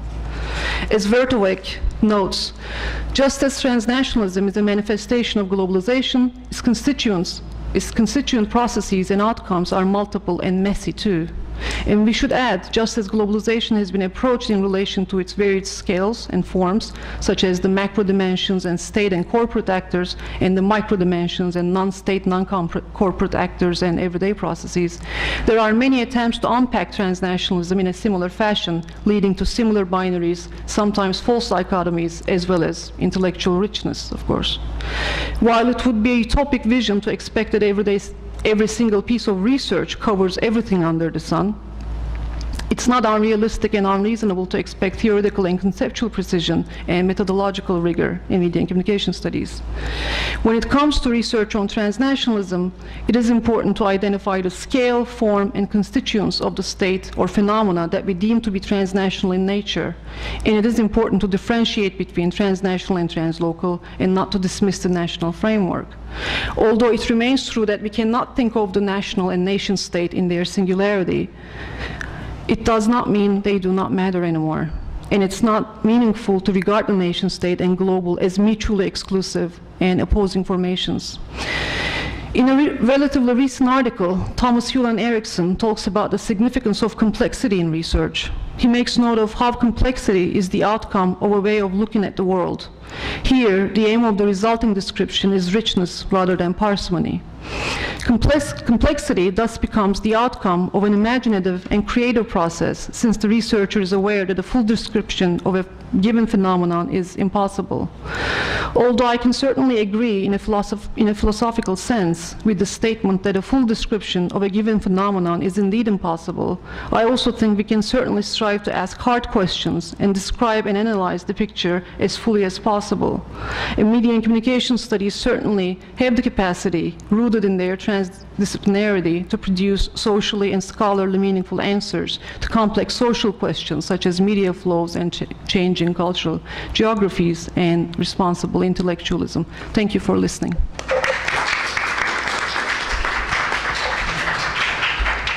Thank you very much, Professor Christensen, for your speech on key concepts of transnational media flows like mediatization and cosmopolitanism.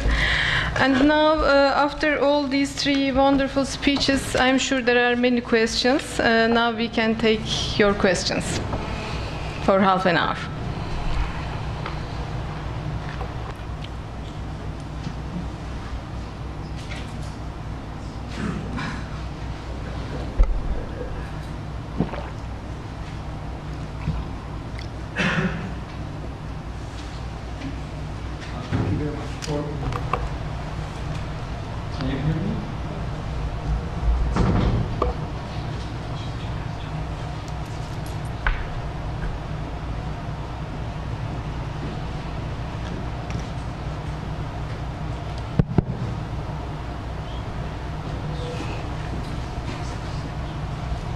Thank you very much for these wonderful speeches.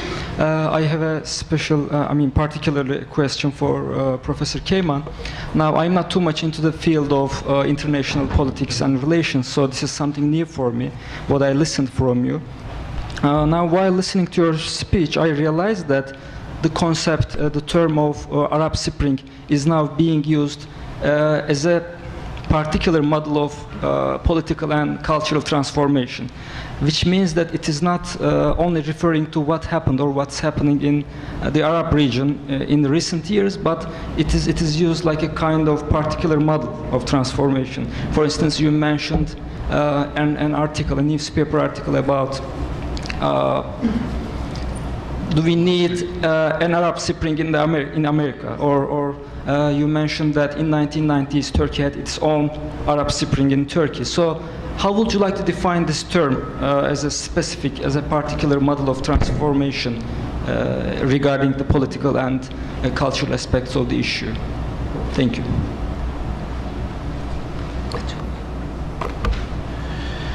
I mean, the Arab Spring would not constitute a particular model of political and social transformation, but what I was trying to say actually is it has brought about a very significant break in the way in which we think about history and transformation.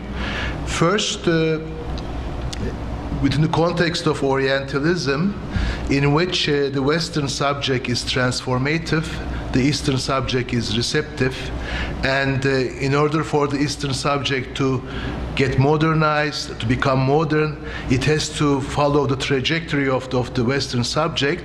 Right now, with the global shift, we see actually and observe a reverse tendency within the context of China, within the context of India, within the context of Arab Spring, even within the context of Turkey's transformation. Now, actually, it is the Eastern subject, it is the rest that is actually transforming.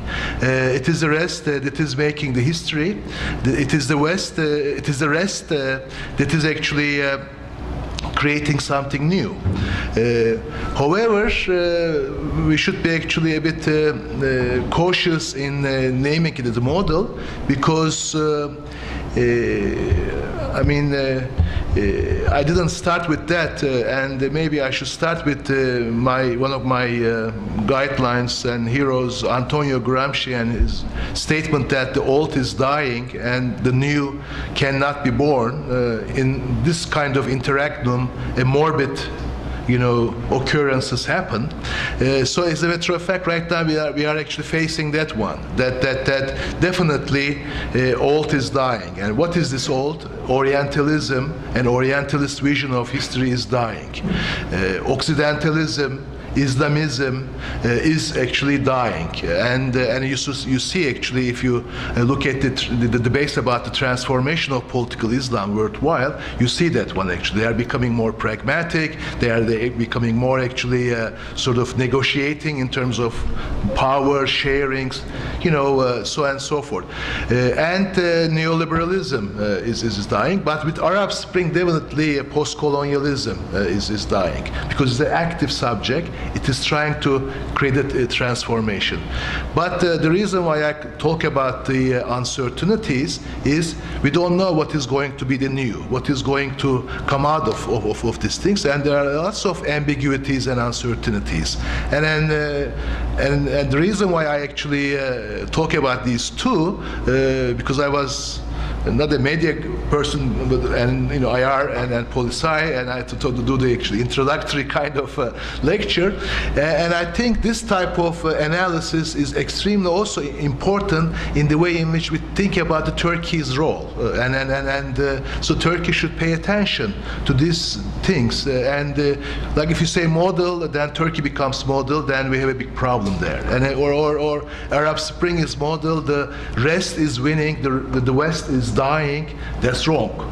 So in this sense, I see that kind of exaggerated, discourses in Turkey too, that Turkey can shape the Middle East, Turkey can master the Middle East, the rest is more powerful than the West kind of thing. I think going back to Edward Said and Orientalism, we should actually search for much more contrapuntal, dialogical, spaces of engaging with transformation. So in this sense, we should focus more on the ambiguities to actually create sort of transformative moments towards democracy, towards living together, towards economic welfare, so on and so forth. And Arab Spring actually is quite important in that sense, because it contained all these elements. It has contained that. It contains that, and of course, let me finish this one. Thomas Friedman wrote this that America needs, an Arab Spring, and Mahmoud Mutman's talk and his sort of, later in his talk, his emphasis on racism is extremely important because, in America, there's a huge impasse of the political, it's a Tea Party and, all this bashing of multiculturalism. In actually Europe, there's a big fear about the extreme power of or increasing, not extreme, I shouldn't exaggerate, increasing power of the extreme right. Even the France election, we don't know what's going to happen in June. So in this sense, this impasse of the political and its majoritarianism, and Thomas Friedman says votocracy rather than democracy. When you get the vote, you do the everything kind of thing. So in this sense, when the West is getting stuck with the political, the existing political, interestingly, these guys that have been sort of frozen in the history through colonialism, post-colonialism, Orientalism, waiting the West to help them, these guys are doing something. And I think, one should actually pay attention to this transformative nature of the Arab Spring, but not a model, but as a point of rupture in the way in which we cognitively think about history.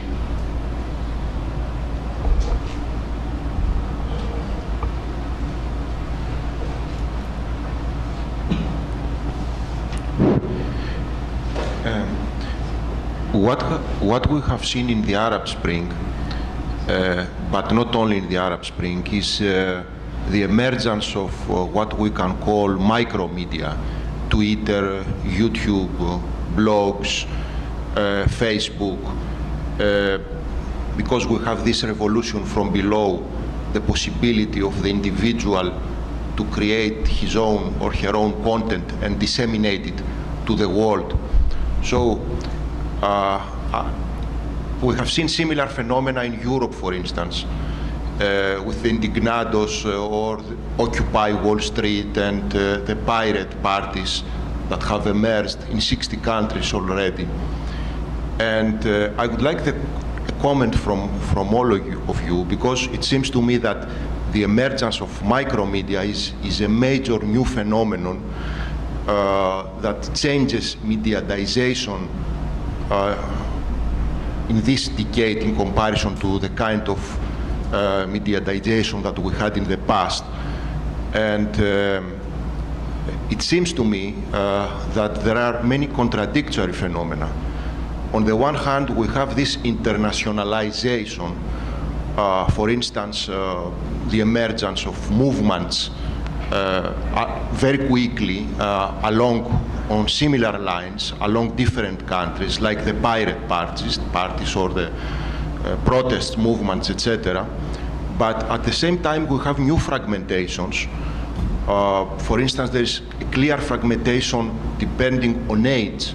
It seems to me that all these are young youth movements, young people participate, and the older generations remain stuck to the traditional ideas, and also, of course, we have the emergence of nationalism in Europe and in other parts of the world. So on the one hand, we have internationalization and these international movements, and at the same time, we have nationalism, racism, and you have seen this in elections in Europe and in other parts. So how can we combine these contradictory phenomena? What can we say about developments in relation to that? I say something at the end. I mean, maybe I'm shorter than our friends, you guys, answer that one, but you're absolutely right. Very briefly, for instance, 3 weeks ago I was in Toronto, the 21st century meeting, and the Canadian Embassy brought some guys, Canadian Foreign Affairs brought some guys there, and they were talking about the vision of Canadian foreign policy, and one part actually is this alternative media, the YouTubes, webs, blogs, and I think the Arab Spring, as you said, or the recent developments have brought into, the foreign policy analysis, this item as sort of deniable or neglectable item of foreign policy. They have to pay attention to that kind of thing. Similarly, in Washington, that way, and Turkish foreign policy pay attention to that one. So that we like the rest of the West is declining, the rest is rising kind of thing. The established media in Turkey and all over the world is actually kind of declining, and alternative media flows actually are rising. So these media flows are the Facebooks and webs and blogs and Twitters and so on and so forth. But on the other hand, there is a problem there. I think that the Mahmoud's reference to racism is extremely important that way. And as you said, if the global shift is one thing, political upheaval, Arab Spring and all over the world, this resistance movements and another thing. But the third tendency in the next 10 years and 15 years to come is this increasing power of nationalism, but in the form of meta racism, in the form of Chinese type of economy comes first, democracy comes later kind of nationalism. So, and the meta racism and reactive nationalism also being produced by this alternative media. So in this sense, the rise of alternative media is not necessarily bringing out the possibility of democracy. It creates an ambiguity and uncertainty. On the one hand, we have a chance to democratize more, but on the other hand, we might actually face the really strong power of nationalism and reactive nationalism, and that also being constructed and manufactured by things. So, but that's actually no question, no answer right now how to do it. But this, you are right. Actually, this is now everybody is working on this one. How to actually balance it out, how to create equilibrium, how to use this type of state in foreign policy to also resist this reactive nationalist and racist incorporations or articulations. But you guys probably. It is, of course, true that micromedia and individual communication technologies are becoming more and more prominent. But they are adding another dimension, just another dimension to what already existed, I think. It's not a disjuncture from the old media geography. They're just adding another component and making the picture extremely complex. And I think one problem in media and communication studies have been, especially in relation to events and phenomena like the Arab Spring, was to sort of came up with terms like Twitter revolution or Facebook revolution too quickly, ignoring the other much more prominent dimensions behind what happened. And the other thing, of course, is to oppose globalism and globalization and the nation state. I mean, the nation state itself is very much part of denationalization and globalization.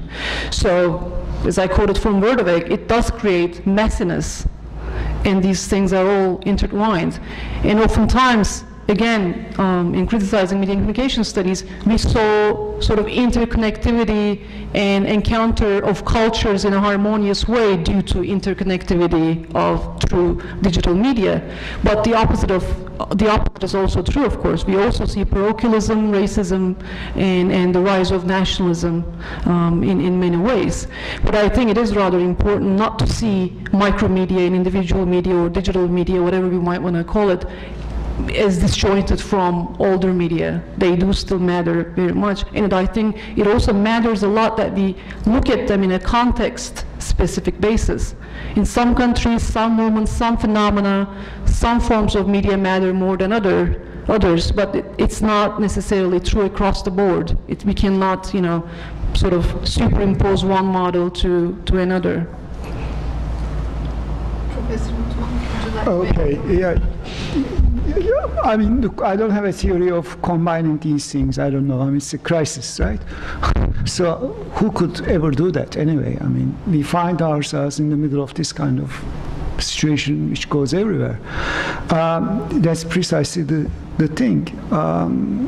In the micromedia, yeah, I mean, as Fuad said, you're not the only one who has a cell phone, right? They have cell phones too. So that's as far as micromedia is concerned. I mean, when film appeared in the beginning of the 20th century, Walter Benjamin went mad, right? Oh, what an opportunity, my God. Of course, nothing is given there, but it's still blah, blah. So, Hollywood. I mean, the thing is, I think, this has to do with the way, Benjamin wasn't wrong, by the way, but you see my point. You're not the only one who has a cell phone. That's obvious, that's clear. I think this has partly to do with the way we think about time, because we would like to possess future. When something good is given, we think, okay, it's right there. Then all the consequences must be there. But those consequences are not necessarily going to be what you and I like, because there might be other consequences too.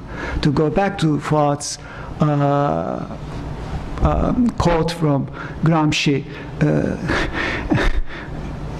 the baby is never the one you expect, right? The baby will come, to be sure, and it's never, any parents here, it's never the one you expect. So that's that. And micromedia doesn't guarantee anything, you know. It's good, okay, fine, but what guarantees it? Nothing. Just this morning when coming here on the plane, I was reading a newspaper. Maybe you guys know better than I do. Apparently, there is a young guy, a Syrian guy, who got killed by the Assad police forces yesterday. He was the guy who actually doing freedom, liberation, gravity. That is actually painting on the walls. Sort of paintings about the new regime, democracy, so on and so forth. And he is amazing. And then the friends are doing it actually, sort of like taking it as a Facebook and then YouTube. And then everybody is apparently big followers of this guy. And so yesterday, unfortunately, they actually captured him, and he's a 21, 22 years old Syrian guy, and he got killed. So they found his body. But right now is actually now the followers and people like him in the the YouTube, and it is too much that killing him did not actually stop the thing. Whereas the old times, if there are this kind of revolutionaries, police have the guy, sort of the capacity to catch him and then kill him and then maybe end it there. But it's now, they said it is not end, it's all over the Europe, the world, and now they actually do it. So little positivity is coming from this microwave, maybe the transformative nature. But of course, nobody knows what's going to come out, who the baby will look like, actually.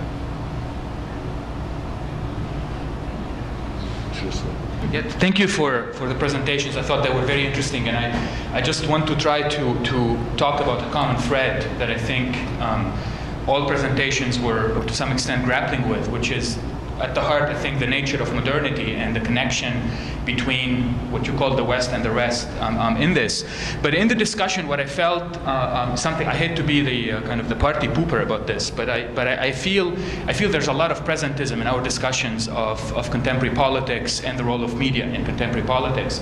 I definitely agree with what Mia said about these micromedia, or whatever we want to call them, adding a layer of complexity and adding a space of action that did not perhaps exist before. The problem is to determine the size and the scope and the impact of that layer and that space in comparison to the space that existed before. So when we talk about the rise of micromedia, one of the things that I just find there's an enormous lack of specificity about what that means.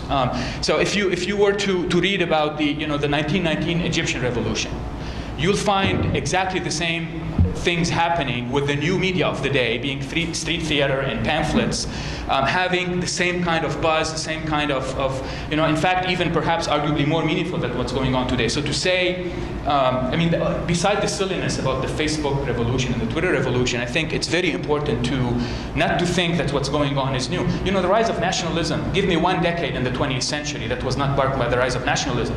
Nationalism is a historical reality. It's always going to be there. It's going to manifest itself itself against, within the nation state, against all kinds of minorities, ethnic, racial, religious, sexual, whatever we want to call them.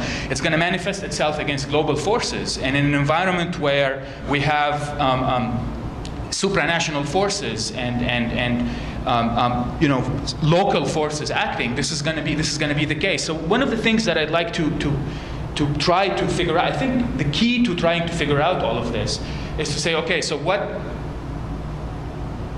There's an anchor that, or there's a latent driving mechanism that I think is the nature of modernity in all of this, which is, you alluded to this when you talked about alternative modernities in your paper, but I think it goes through all the papers. So you talked about the decline of Orientalism first. I mean, the way the Arab uprisings have been framed, I think, especially in the West, but also in the Arab world, perhaps in Turkey, is through very Orientalist prisms. And these are two. Number one, the impact of political Islam, which we should all fear. And number two, the impact of Western technology, which we should all applaud. Those are two very Orientalist tropes that somehow don't jive well together unless you make them so rhetorically. So I think that's very important. And that goes to the heart of what to expect afterwards. And that's about anxieties of what modernity is about. Is modernity a place where religion does have a role in public space or not? Or is modern? I mean, you mentioned Thomas Friedman. Thomas Friedman is so inconsistent in everything he writes. I don't even think he belongs in discussions like this. He was in Beirut last week, and frankly, the kind of things he had to say were, he didn't add any insight to any things that were said in the last 20 years about this. But it's very important to get to the heart of the matter, which is, when we're talking about transnationalism, we have several spaces that are interlinking. We tend to interpret many spaces through one site, which is the site of Western modernity. Hence even the language of alternative modernity. So I know this is not a question, I know this is a rambling type of commentary, but I'd like us to get a bit more specific on where does the transnational come from? Where is it? What site is it interpreted from? And what does it mean in these multiple sites? I usually write about the Arab world. I'm very comfortable. I grew up in Lebanon. I know Arabic. A lot of the sources are in French. I also learned French because of the history of Lebanon. Now I'm doing work on how Turkey is constructed in the Arab world. And I hit this uncomfortable point where I don't know Turkey. I don't know the language. But a lot of people are talking about transnationalism as if there's only one language, as if you can interpret the world from your one position, which typically speaks English. And so I think there are some very fundamental methodological issues we need to grapple with to define what the transnational is and to define how we can interpret it. Sorry if I took too long. Yeah, I'll just give a very very short answer. When you say where does the transnational come from, it comes from the national. One possible answer, right? Transnational. So it's never, simply beyond that, or simply different than that, or simply separate from that, etc., etc.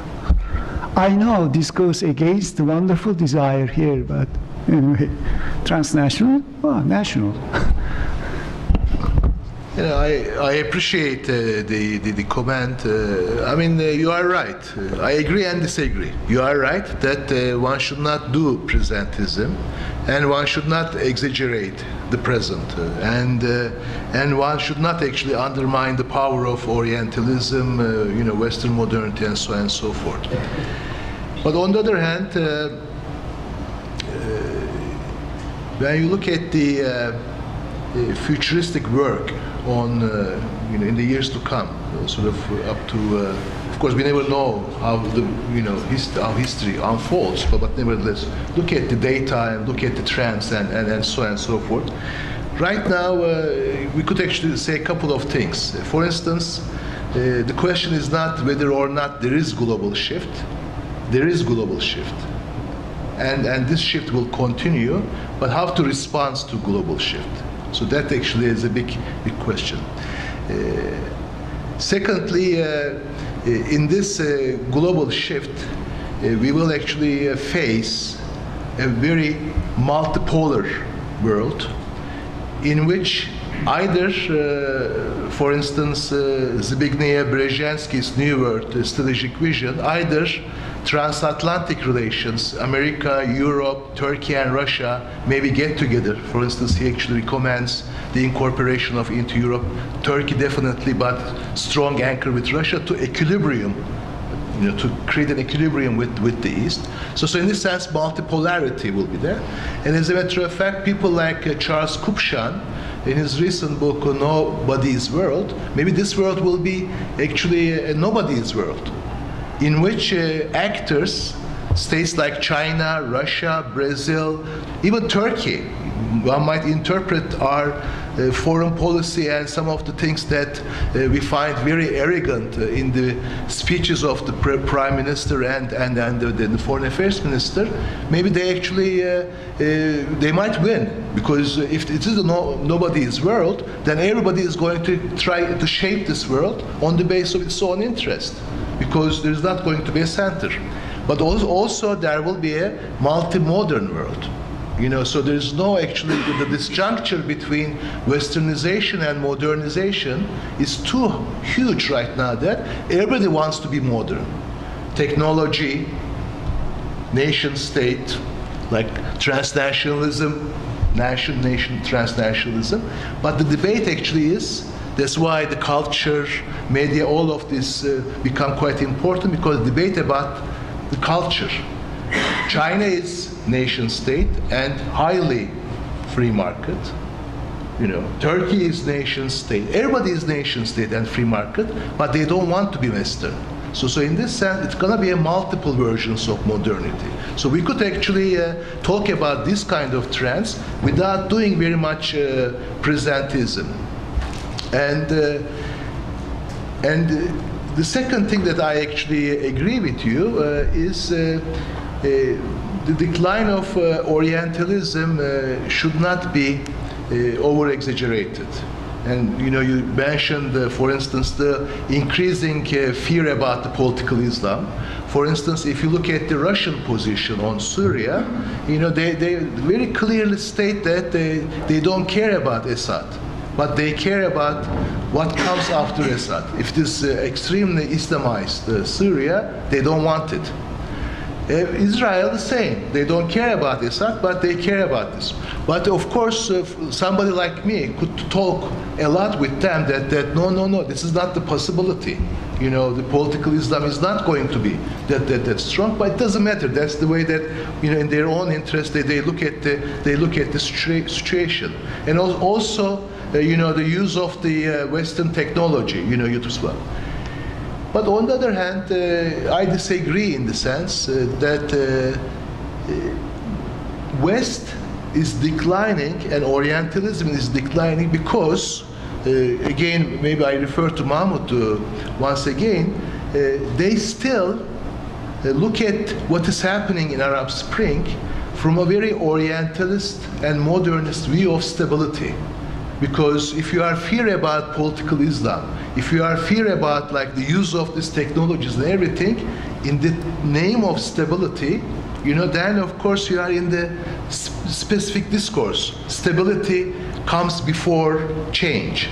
But of course, what is happening in the Arab Spring actually is not or cannot be read of only in terms of stability, but in terms of change. Of course, the change has the risk, has the uncertainty, because we don't know what kind of baby will come out. So in this sense, we have this moment of uncertainty in which there is actually a stability-based discourse, approaching and trying to capture the Arab Spring, but it got stuck in Syria. On the other hand, we could actually, as the Turkish foreign policy does, we actually rely exclusively on the people and people's, sort of strive or struggle for the new. And in that case, we are a bit, uncomfortable, because it is difficult to capture the people, it is difficult to shape people, and also it is difficult to shape what's gonna come out the next. So in this sense, if you focus on sort of a non-Orientalist, multiple modern kind of things, you are confronted with the uncertainty that is embedded in the new. But if you are actually approaching to the Arab Spring from the Orientalist and modernist position based on stability, you get stuck with the Syria. And this is precisely what we are facing right now, actually. That's why everybody now is actually sort of handling the situation according to this one. And of course, what happens actually is happening to the poor people of Syria and the other part of the Arab Spring. Sen bir şey söyleyecektin. Sen daha önce söyleyeceğini ekleyeceksin. Okay. Well, I think we are very much in agreement in relation to what you said. And that was precisely my point in relation to what are media, what is transnationalism. They have to be understood in very, very specific ways. And I think the problem, not only in media communication studies, but across the board, humanities and social sciences, we very easily fall back on the comfort of using these terms in a very simplistic, blanket ways. That's precisely the problem. And in relation to what you said about micromedia, yes, absolutely. And Annabelle Sirburni and Ali Mohammadi wrote their book Small Media, Big Revolution in the 80s in reference to the Islamic Revolution in Iran of 1979 and how that revolution was organized using pamphlets and audio cassettes and small media. So media do not create revolutions. That's absolutely spurious. And that's been one of the problems, I think, in our discipline, which I remain very critical of. And in relation to what you're saying about what is actually transnational, it absolutely doesn't exclude nationalism. Global processes materialize in national contexts. So the nation and the national and the nation state are very much part of denationalization and globalization. And I think we are still falling back on the modernist paradigm, and we are still trying to understand it in a, sort of in a very linear, historic way that is like looking at what's happening and trying to perceive the consequences, which again, a perspective or a standpoint that doesn't work. These, I think, and it depends on how we conceptualize these things. Concepts and theories and methodologies matter a great deal in terms of in our efforts to understand what's happening. And I think that's why it's important to look at these as meta-processes, which are producing social and historical contingencies, some aspects of which are imminent, observable, empirically observable that we can put our fingers on, such as the Arab Spring, and some of which are diffuse and long-term and we cannot perceive. But it's very important to conceptually and theoretically to differentiate these dimensions and not to come up with blanket terms and arguments. Just a few words. I don't think Orientalism is in decrease. I don't think so. I think Orientalism is there, but the thing is, you can no longer treat Orientalism today with the same methodological theoretical framework, which Edward Said did very fine in 1978, if you remember. I mean, you can no longer choose Orientalism as an object and take it as a target. Now there are other terms and other things going on. That doesn't mean Orientalism is dead. I think it's there. Oh, look at Westerners, Europeans, Americans. What do you think? They have changed their opinion about Eastern people? Of course that didn't happen, and it will not happen for a long time, probably. But the thing is, we can no longer use an Edward Said style of criticism. That doesn't mean it was bad. It had its problems, but that kind of criticism will no longer work. Now there are other terms. Micromedia, again, please don't forget that you're not the only ones who have cell phones. Right? Of course, it's very important. Of course, but we're not the only ones who have cell phones and computers, right? I mean, fascist is a very modern man, very technological man. Hitler, they put a ban on Hollywood movies, and they watched them in their own private cinema theaters, movie theaters, and they said to each other, Goebbels and Hitler, they said, we should produce a German film industry like this. Okay? And they tried it, as we know. So nation state, I think nation state is there, transnationality, nationality, that's why these terms are really utterly, radically insufficient, I think. Because look at the nation state, look at the capitalist firm, look at the civil society associations of which we are members, We are the ones who are running them, right? Look at those. What do you see? All of these organizations, very different from each other, firm, state, civil society, they all work with one global form, management. Okay. Okay, I guess we should finish our session. Before finishing our panel, I would like to thank all our distinguished panelists for their wonderful speeches and also for the audience. And finally to Faculty of Communication for organizing this timely colloquium. Thank you very much.